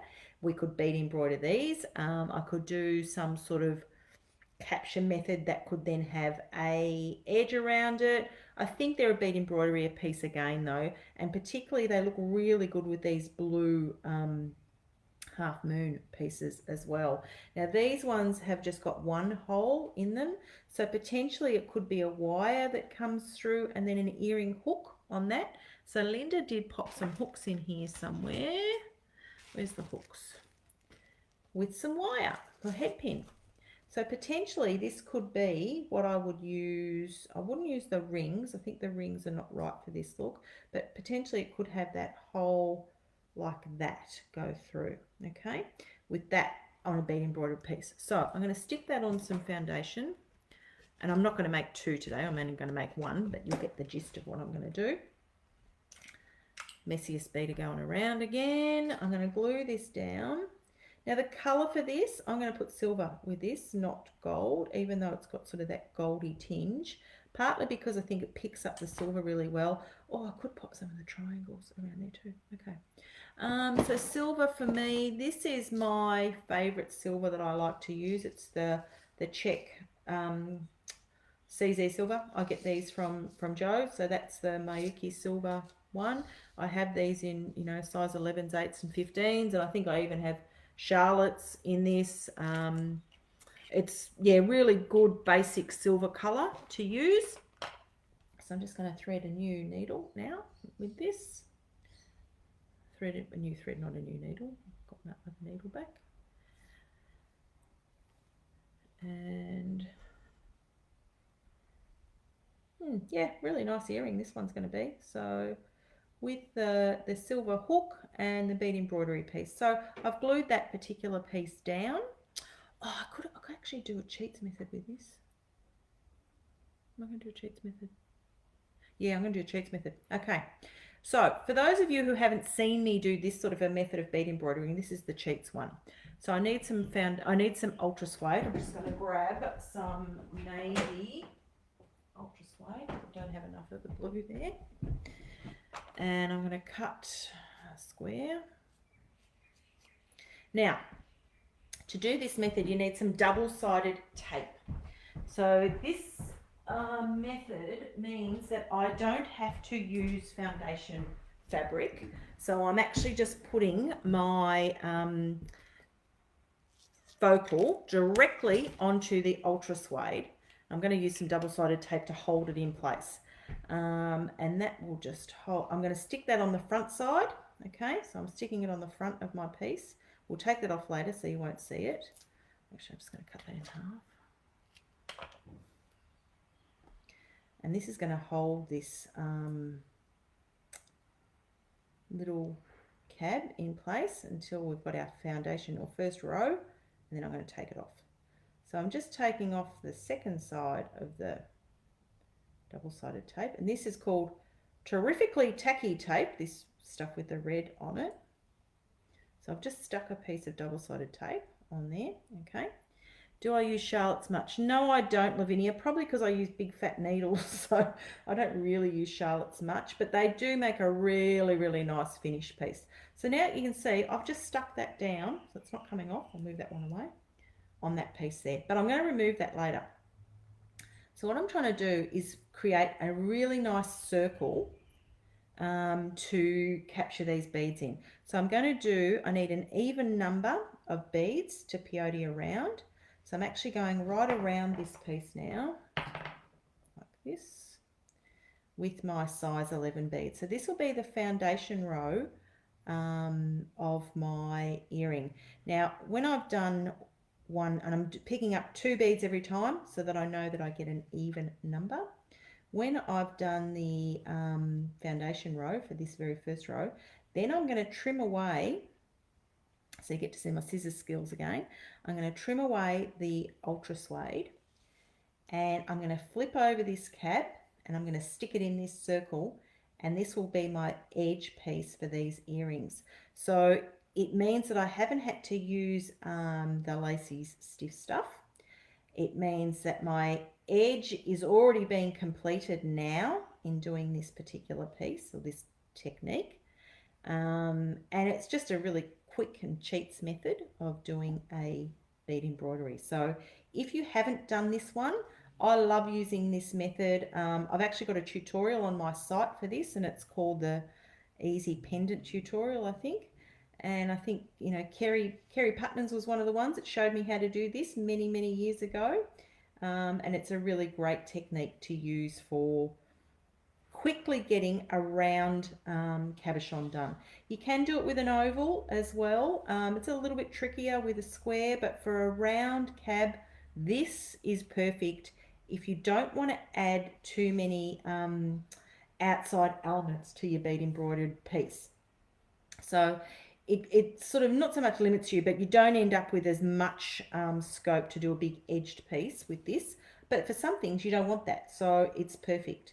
So for this, I'm really just trying to capture this these little buttons in an easy way, not add too much width to them because they're going to be earrings. And you know, I love a big statement earring, but you can't have them too big and wide. Not always the greatest. So I'm just going to quickly get around that. So if you notice, I'm picking up 2 beads every time and I'm going back through 3. So that's how I'm doing that basic back stitch. So I pick up 2, go back through 3, so that row is secure, and then I'm going to peyote stitch. Now Penny, if we were going to make this into a clip-on earring, this is where we would actually do it in terms of stitching the back of this piece to a clip-on piece. I think this would work really, really well. There's some other sort of, if you've got one of those clip-on dangle ones, you know, you clip the earring part onto your ear, but then it's got a dangle, it would work for that too. Yeah, just trying to think of what clip-on pieces I've got. So I might make one of these as a standard earring, and the other one I'll make as a clip-on, so I can show Penny what I'm thinking with that, because not everybody has pierced ears, and sometimes, you know, if you're making a piece for somebody, them not having a pierced ear makes it a bit tricky to get your earrings from them, but you can always adapt it and create a clip-on piece. So I'm nearly around the whole edge of that. I've probably got maybe 4 more beads to add. What do you reckon that hole? Is that going to fit 4? 1. I'm going to add 4 at once. Let's see. Yep, look at that. And I'll come back through 5 then. Okay, I did cheat then. I probably shouldn't have added 4, but okay. So there you go. I've now got a ring. So that has held in place, but I'm going to just take that off. Okay. I'm going to just remove that piece of double-sided tape, so that can go in the rubbish. And I've now got this really nice ring. What I'm going to do now is I'm going to cut away the excess of that ultra suede. And I'm just going to cut just gently straight up and down like I did before, so that I'm not cutting any threads. Okay. And that edge there is going to end up on the inside of our earring. Okay, so what I'm going to do now is I'm going to pop that way, and then I bring that edge up around the outside. See, the cheats way. So I'm going to peyote stitch this now. So I'm going to go through every second bead and peyote. So hang on, I'll just flip that around the right way. So we'll go through every second bead. And this nice edge will now start to come up over the top of the edge of this little button, like that. Now I don't have to hold that in place, I can just take that off for the minute, which is a bit quicker for me to work with. And I'm just going to do peyote stitch. You could, if you wanted to hold it in place, pop a piece of double-sided tape on there if you need to, but you don't need to. For this bit, I'm just going to continue to do the peyote all the way around. Now, I could probably trim that back a little bit more so it's not as bulky, but just remember, I don't want to trim too close to the threads because I don't want to cut the thread that I've just attached all of these with, but I could trim that, and I might still do that yet. Sharp scissors is critical with doing this sort of work, so not the scissors that you should, may cut your file line with. Use a different pair. This particular little pair I've got here, I think I got these from Bead Button Show a couple of years ago. They're a really sharp little pair of scissors. They've got a nice pointy nose to them. So yeah, have some sharp scissors for cutting your fabric pieces, etc. with, and a different pair for cutting your file line. Okay, so I'm back to the start. So I'm just going to step up like I normally would for a peyote stitch. I am going to just trim that off just a little bit more, but I want to make sure that I don't trim my stitching thread. See, I'm just taking off that excess there. because that ends up on the inside of your piece, like that. Maybe a little bit more there. Okay. How do I tell the difference between the sides of ultra suede? I don't really pay much attention to that. There is a nap in there, but I don't really look at that sort of it too deeply. So when you pop that piece on there, so you can see now I'm just sort of holding that in place. I'm going to do another row of peyote now, and this will start to come up the sides. See, look at that. Magic, magic. So this technique, really cool technique, as I said, for a round, flat peyote, cab. It works beautifully. And you can see, Penny, where you could stitch on your clip-on piece onto the back of that. Where's my silver piece gone? With a layer of stiff, you could... Yep, yeah, you could. With a layer of stiff stuff, you could glue a clip-on setting and cut a hole in the ultra suede to cover the setting. Yeah, you could actually. That would work as well. So yeah, I think there's definitely ways that you can add a clip-on if you wanted to, as opposed to a earring hook or dangle. But with this, what I'm going to do next, my next round of this, I'm actually, Lavinia, you'll be pleased, I'm going to get out the 15 Charlottes, and I'm actually going to use those, although a blue might look nice too. I'll have to think about what colour. So I'm just going around now and doing my, well, it's actually now the 4th round of peyote. Even though I've actually only done 3 rows, it is considered the 4th round. And what that does is now I've got this little nice wall all the way around these earrings. All these little cabs that will become earrings. They're not earrings yet, Paula. And...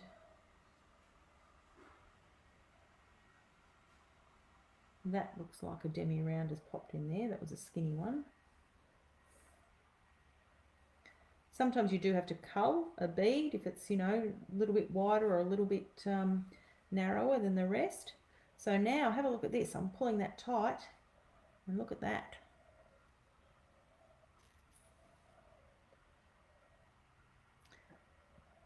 There's the back done really neatly. There's the sides done.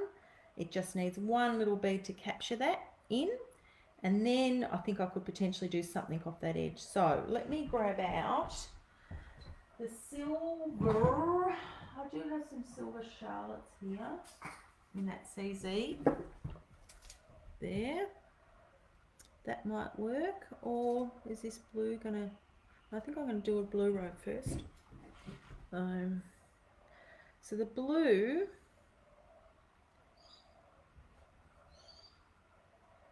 yeah, one blue.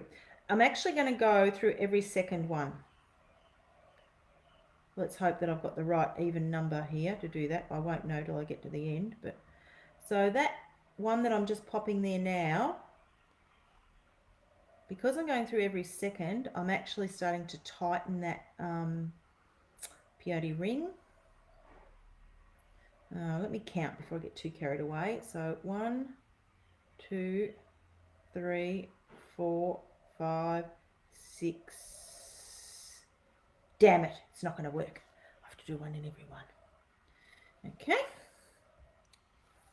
And it's not going to work because I've got a, whatever the count is, even though it's even count, it's not divisible by 4. So I've probably got, I don't know, maths is not my strong point. 26 maybe. Who's a maths teacher out there that can tell me what number I need to have? Not me. Might be good at colour and beading, but maths, gosh. All right. So I'm now just going to add one blue bead in between each of those little pieces there, and that's going to sit right over the top of my little flower. Now I also don't want to come too far over so look, one's probably better anyway. I don't want to come too far over the edge because I don't want to lose the effect of these little buttons. If I, you know, I could keep the double-sided tape on the base of this particular piece if I wanted to, and that would then hold that as well in place, but this little edge will hold it also. Now look at this. This is a really nice little earring technique. And I'll keep going all the way around.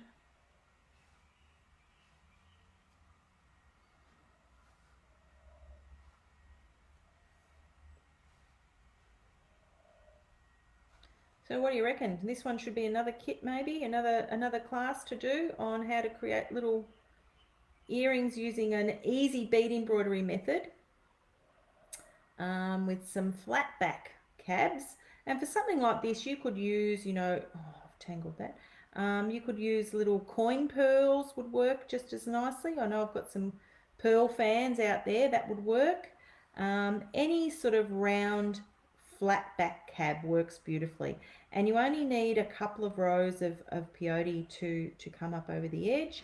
If I wanted to sort of reduce this down, I can show you some pieces I've used this on, I would start to use delicas and size 15s on there as well. Okay, I'm working off screen, sorry Lavinia. I will move over, I tend to forget that sometimes. Okay, look at that now.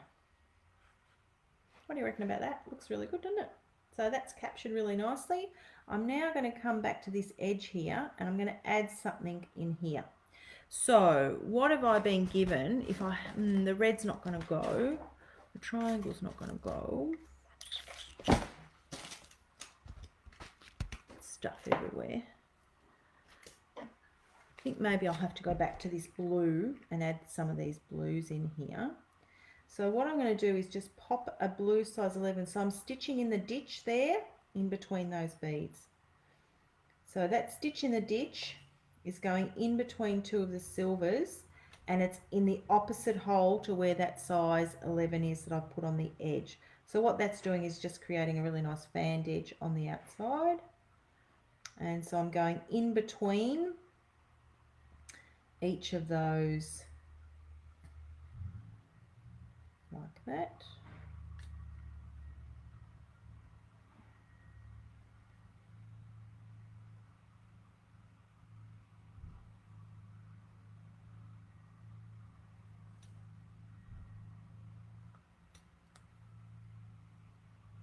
Oh, look at that.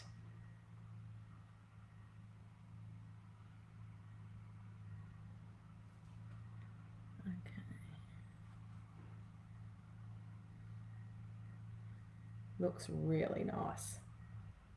The blue and silver is gorgeous together. So it's just as good blue and silver or blue and gold. So you've seen here with the same sort of palette of beads that I was given, I've added different metallic accents. And I think with those green ones with the lotus flower on them, they sort of lean straight away to be a rose gold colour. We'll go with them. These look really nice with these colours in them. So that's the Duracoat dark capri blue and the CZ silver that I've done that. So there's one. Oh, if I bring it up a bit, does it focus? Look at that.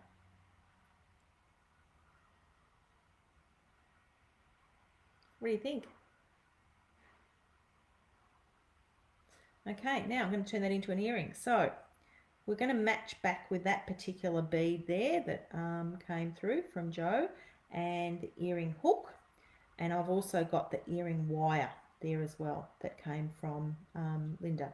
So I'm actually going to cut off that head pin off there and I'm going to turn that into a wire, but I'm going to create a loop first for that to actually go through. So my loop is going to come off one of these edge beads here, and my loop will be just sort of, you know, 6. Oh, actually I want a size 15, not a 11. So I'm just going to make a little loop of, I don't know, 6 or 7 beads in the size 15 and go through that a couple of times.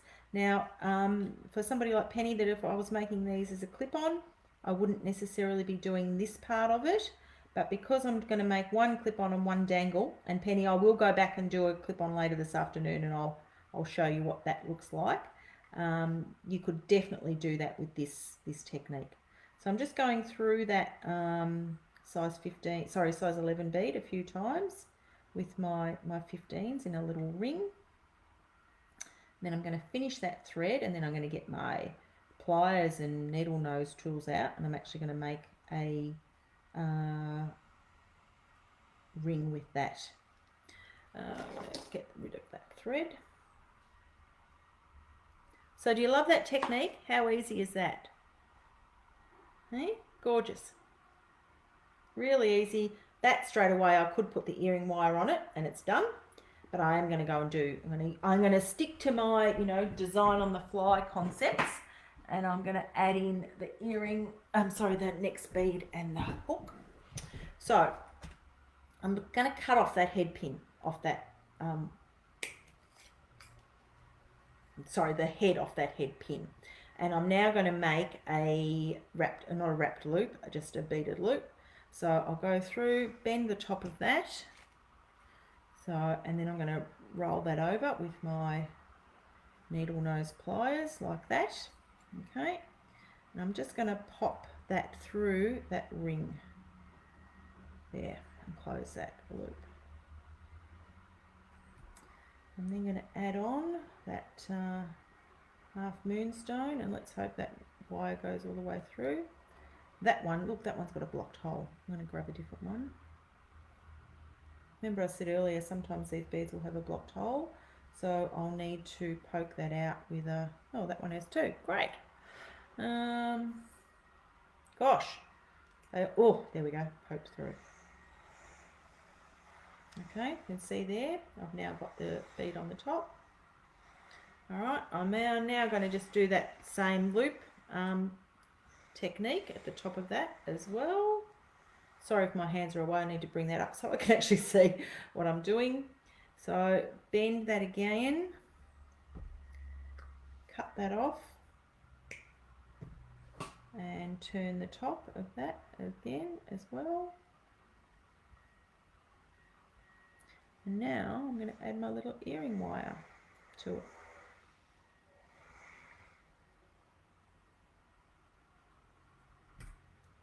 There we go. There's a completed earring. So it's got the moonstone, it's got the bead embroidered edge on it as well, and it's done. What do you think? Nice and easy, really good technique. So if you're interested in a new technique for bead embroidering, that's a great one. All right, so now we've done two projects. I'm just going to move some of this crap off my beadboard because I've got stuff everywhere. So maybe I need to do a bit of red. Who'd like to see me do a little bit of red? I'm going to use Michelle's red tassel here. So Michelle's tassel is a bit shorter than the one I had. It's probably the same sort of diameter, but what I'm going to do is a nice edge on this one. Now some of these tassels will come with a knotted piece at the top of them or a cord. I don't do anything with this just yet, but at some point I'm actually going to undo that and take it off, but I'm not going to do it just yet because otherwise the whole tassel could potentially come apart.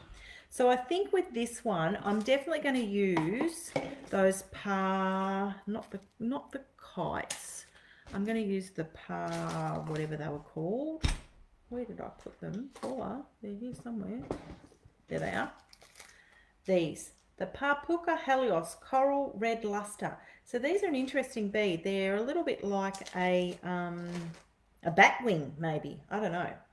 Half triangle sort of shape. They've got holes at the top and the bottom, and they're going to lend themselves to go really nicely around that tassel like that. I'm just going to get a new thread. And then potentially I might put the Papukos Coral Red Luster in between those, or even some of the little red fire polish that are in there as well. So I think I've made a pretty good, use of all the different beads that I had in the surprise packets that people have sent me. So from red through to blue, silver in there, gold in there, green. I've added different colors and made some really cool mixes out of these pieces. So these ones, I haven't used these before, so I don't know how they'll go together. Maybe they might go together like that. Maybe. They could go together like that. They could end up having in between them. So there's the little fire polish. That might sit in between there like that, maybe. Yeah, let's try that. Okay. So if I'm going to go through the bead like that, pick up a fire polish through that bead. Okay. And then I think I might do silver with this. I'm going to pick up an 11, a fire polish and a silver. And then I'm going to add that one going the opposite way. So see how that mix sort of fits together? Actually, I'm going to take that one off this second. I'm going to do it that way. And then in between, I'm just going to do a silver. So silver and then that way, like that. Okay? So then I need a silver, a fire polish, and a silver, and a parpukos, helios, speaking Greek, like that. And then another one facing that way. And I'm actually going to repeat this pattern around the bottom half. So where the holes go the other way, I'll actually do that. Where's my silver beads going? Like that. Oh, Jesus. Sorry, I shouldn't say that. So I haven't actually attached this yet, which is why I just lost a lot of it. And I'll need a little strip so you can see what I'm doing there and creating that sort of butterfly looking strip. I'll need probably maybe about 8 beads, I think, to go around the diameter of that tassel. So that one goes that way, that goes like that, like that. So 8 of the helios bead. And that goes that way. So these are a new bead, I think. As I said, I haven't actually seen or used these before. So often when the designers or the companies bring out the 2-hole beads, I think they wait and see how popular they are before they decide if they're going to keep making them. And I have been caught out in the past with a couple that I really liked, and then they've stopped manufacture, which that's a real pain. So if you do find one you really like and not quite sure whether they're going to continue them, sometimes it's good to grab them. So look at that. I'm just going to wrap that around just to make sure that that fits. It might be too big. Yeah, look, it's too big. So I'm going to have to take off one whole section. Okay, too big. Is that going to fit around there now? Yep, that'll go nicely. So I'm just going to take off that end one. Now I'm going to tie that into a loop. So tie that into a knot. I'm not going to tie it too tightly, partly because I'm not 100% convinced that this is the right diameter yet to go around the head of that tassel, around the neck of the tassel. But I'm just going to tie that into a double knot, and then I'm going to just slide that over the top of the tassel like that. I didn't get that. Oh, could you try again? That's my watch talking to me. Gosh, Siri just heard everything I just said and repeated it. Okay. So now I'm just going to draw the 2 ends of that knot together and tighten that. Okay. So you can see now that, yeah, that's actually a really good fit around the tassel like that. Look at that. Okay. So I'm going to repeat that thread path now on the opposite side. Yes, I'm still going, Colin. So I'm just going to bring my needle through there. So I pick up a silver, a fire polish and a silver, and I'll go through the hole in that. You want a cup of tea? Yes, please. That'd be lovely. Or a Actually, cold drink of water. Thanks. Silver, fire polish, silver. Look at that. It makes a really nice band, doesn't it, around the tassel. So silver, fire polish, silver.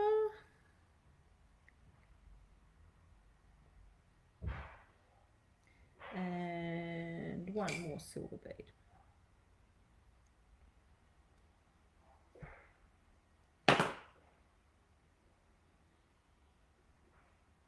So I've now got a really cool band around that tassel, like that. Okay. So I've used silver with that, and what I might do now, just to make sure that's secure, when I work with tassels like this, I'm actually just going to run that thread all the way through to the other side of the tassel. So now that my band is in place, it's the right size, I'll sort of come through, you know, a bead here or there, and just run that right through from side to side over that tassel. So now the band is actually not going to move anywhere. And I'm going to take off that tail thread in a second. So I've just come through and then just attaching that band to the middle section of that, or the neck of the tassel, like that. All right, let's get rid of that tail thread. It's there. Okay, so now what I might do is I want to think about how I'm going to go over the top of this particular piece. I'm still not going to cut off this thread just yet because I don't want the tassel to completely come apart, but I'm going to do some sort of netting that comes over the top of that tassel. So I'm going to bring my thread just up to the top there somehow, but just again stitching through the tassel, and I want to come out of one of those size 11 beads that are right there. And I'm going to do a little bit of a net over the top of that, and I might use the Minos bead in here now as well, because I think that will fit really nicely in there too. This is a gorgeous colour. This is called Coral Red Luster as well. Thank you, Colin. Look at that. Thank you. And okay, so I need my size 11s again. So I'm going to pick up an 11 and a Minos and an 11. So the Minos beads sit like that. And I'm going to pop that through the next size 11 bead there. And see how they sit out a little bit? Just a little nub like that. I'm actually going to go all the way through to the next size 11 bead, 11/fire polish combo. Like that. So 11, Minos, 11, and then all the way through again. So this is starting to build up now like a little sort of frame that my net can come off from the top of the tassel. So 11, Minos, and 11, and through all of those again. Just like that.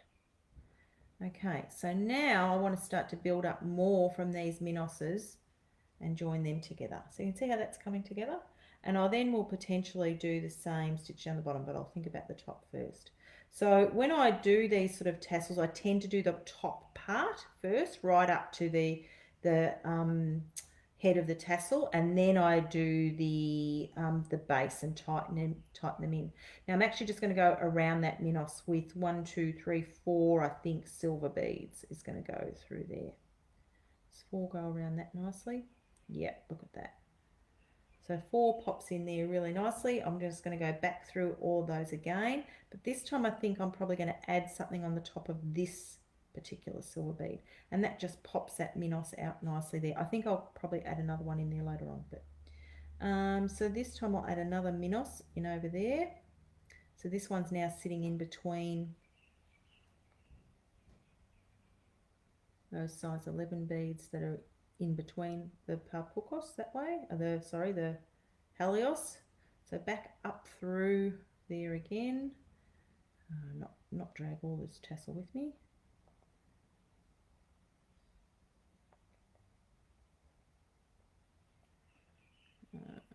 Tail's got,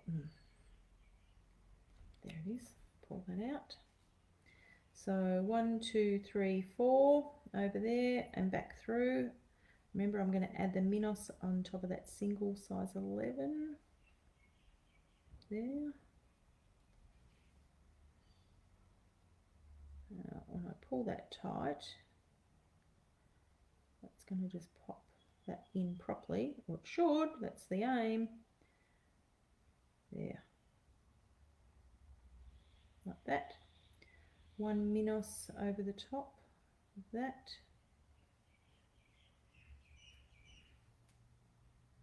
And every so often, I just use my thumbnail to, push and prod those beads, wrangle them into place. The bead wrangler. Come back through there and add 4 on the top of that.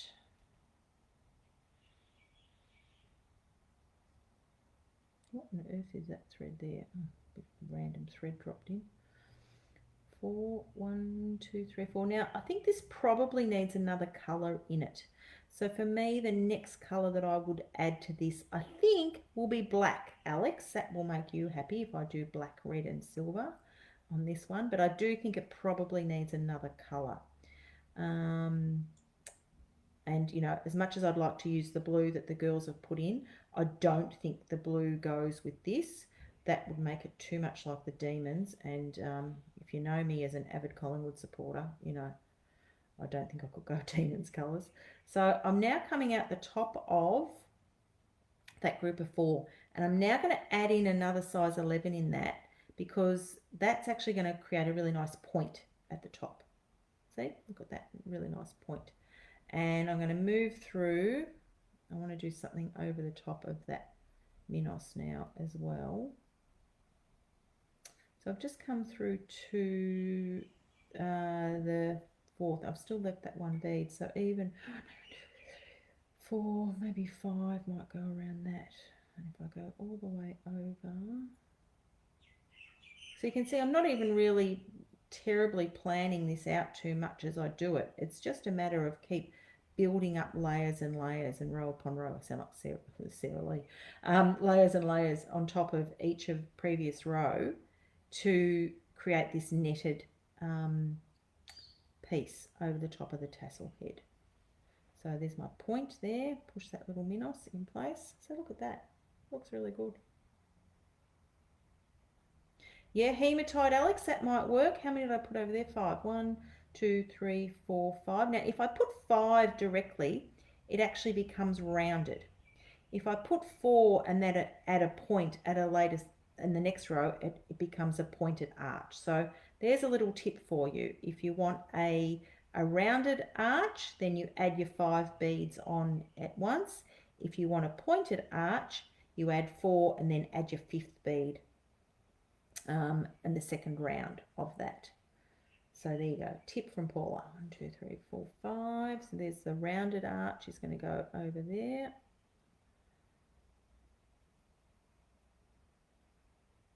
Pop that in. Push it into place. So there we go. I've got a rounded one and I've got some pointed ones. You see that?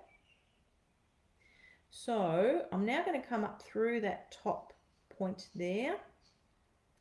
I'm still not ready to cut off that string yet. And I really want to add something that goes between those points. So I've got 3 points there. When I look at it on the top way like that, I've got 3 points. So I think I'm going to grab a hematite in maybe a size 6 or a black in a size 6. Actually, I've got these ones here. They might, oh, they're only a 4. Yeah, no.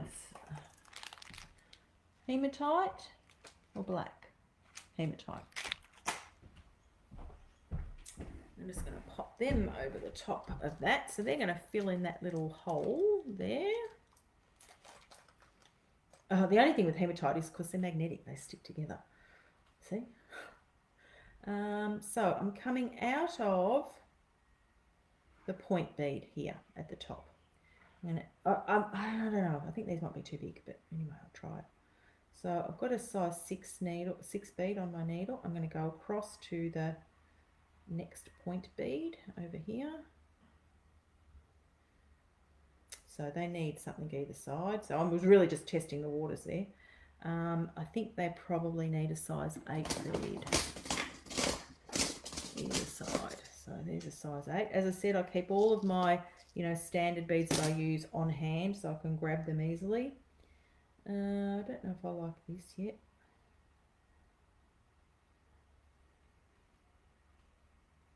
Oh yeah, that's not too bad. So my string is still in the way. I'm still not ready to cut it off yet. Go through that there and then through that. So I've picked up an 8 either side of the hematite and I've just gone through each one of those. Now, when I start to draw that really tightly, yeah, that's actually not too bad. So I'm going to cut this off now because I know that I don't need to undo it because I'm going to cover it all, but I just sort of want to keep it as close as possible to the top of the tassel so that it doesn't completely undo, but now at least it's out of the way. So I'm going to go through all those again because that's going to make it a nice tighter ring on the top of the tassel, like that. Through all of them. Don't just drop. And then potentially it might have something else that sits over the top of it, but you can see here I'm just drawing that tight by going through those, all of those beads again. I'll probably do that a couple of times.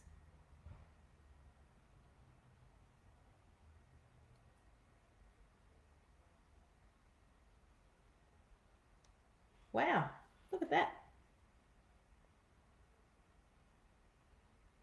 What do you think? Now, I probably want to do something that comes over the top of that hematite again. Like, remember I just talked about arches and sort of points.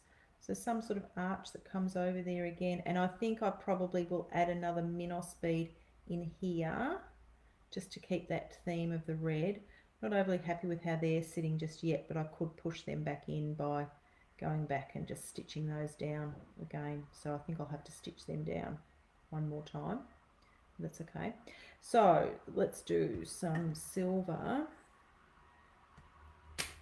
over the top.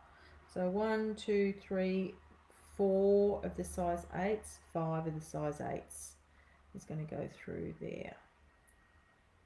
I think. Yep. Right over the top like that. 1, 2, 3, 4, 5. Right over. So I'm actually not going through the size 11 on the previous point bead. I'm just skipping over that and going right through those size 8s again that I added either side of the hematite. 1, 2, 3, and where are they?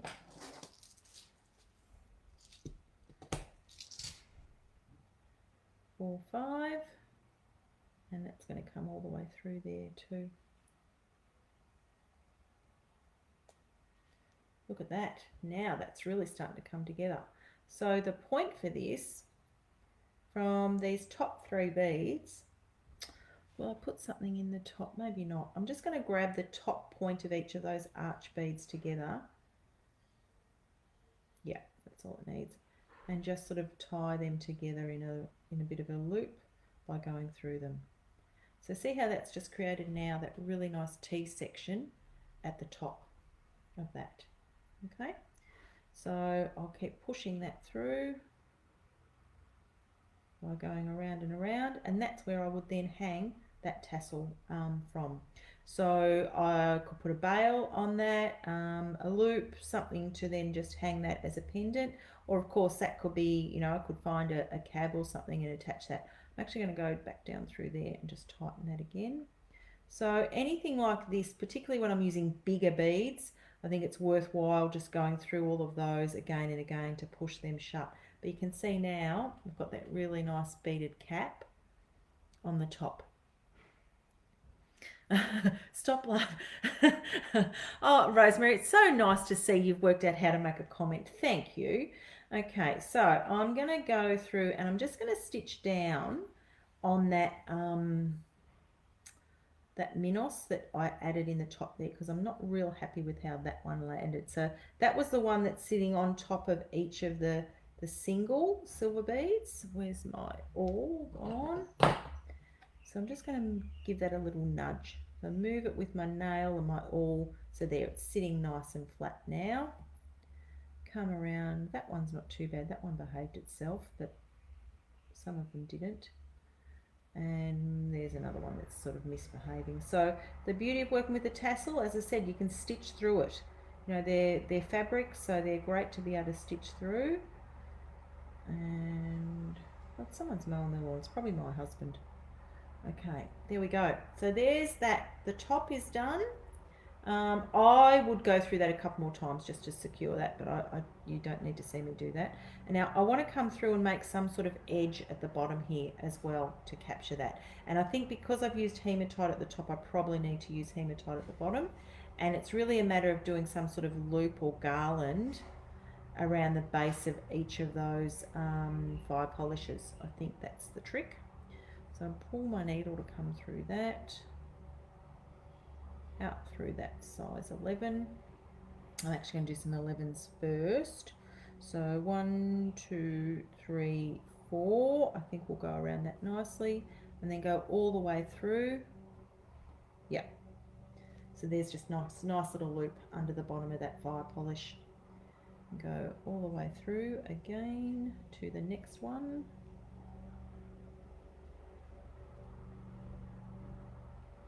One, 2, 3, 4, and through that one.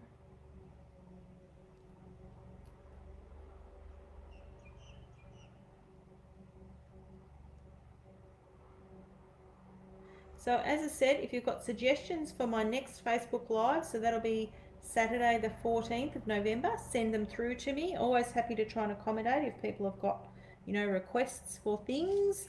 I've really enjoyed doing this design on the fly stuff. I think it's been a great way to, you know, showcase what you can do when you're given a surprise packet of beads, and, you know, use things that are already in your stash. So really the only things that I've added was some metallic beads that I, you know, as I said, I have on hand, you know, a little bit of bead foundation and ultra suede, and pretty much used those things. So there we go. That's sort of the beaded tassel. So I think I've done pretty well. I've still got some skull beads here that I could use. So they are, as I said, I think will be earrings. I've got some other blue cabs that I think would be another stud earring as well. And I've got some of these dragonfly lotus near earring top too, and the Rivoli. But I think you've probably heard enough from me today. But I pretty much used the colours that were given to me, a variety of different beads, and came up with 1, 2, 3 projects out of that. So I'm just going to flip the camera so you don't have to look at my beadwork, you can look at me instead. So thanks everybody so much for staying with me for, I think, you know, 2 hours and 21 minutes. That's enough. I've got to go and do some other things too. I hope you've really enjoyed that. I really enjoyed exploring, you know, these gorgeous new colorways and shapes for me. So, you know, that'll be a pendant. This one will be a pendant especially. I think I will do a cab for the top of that, and, you know, a pair of really cool earrings as well with that technique. Really great to have you all on board. Thanks so much for the support from Linda, from Joe, from Michelle and Angie, for all of you getting together and coming up with the bead colours and selections for me. Been a great process. I think we've got some new kit ideas out of this and some class ideas as well. So there'll be more of this to come in the next near future. So as I said, if you've got ideas about what you'd like me to do at another time, let me know. Thanks for watching along, and I'll post some more pictures later this afternoon when I actually finish doing these projects. So thanks everybody. Bye-bye.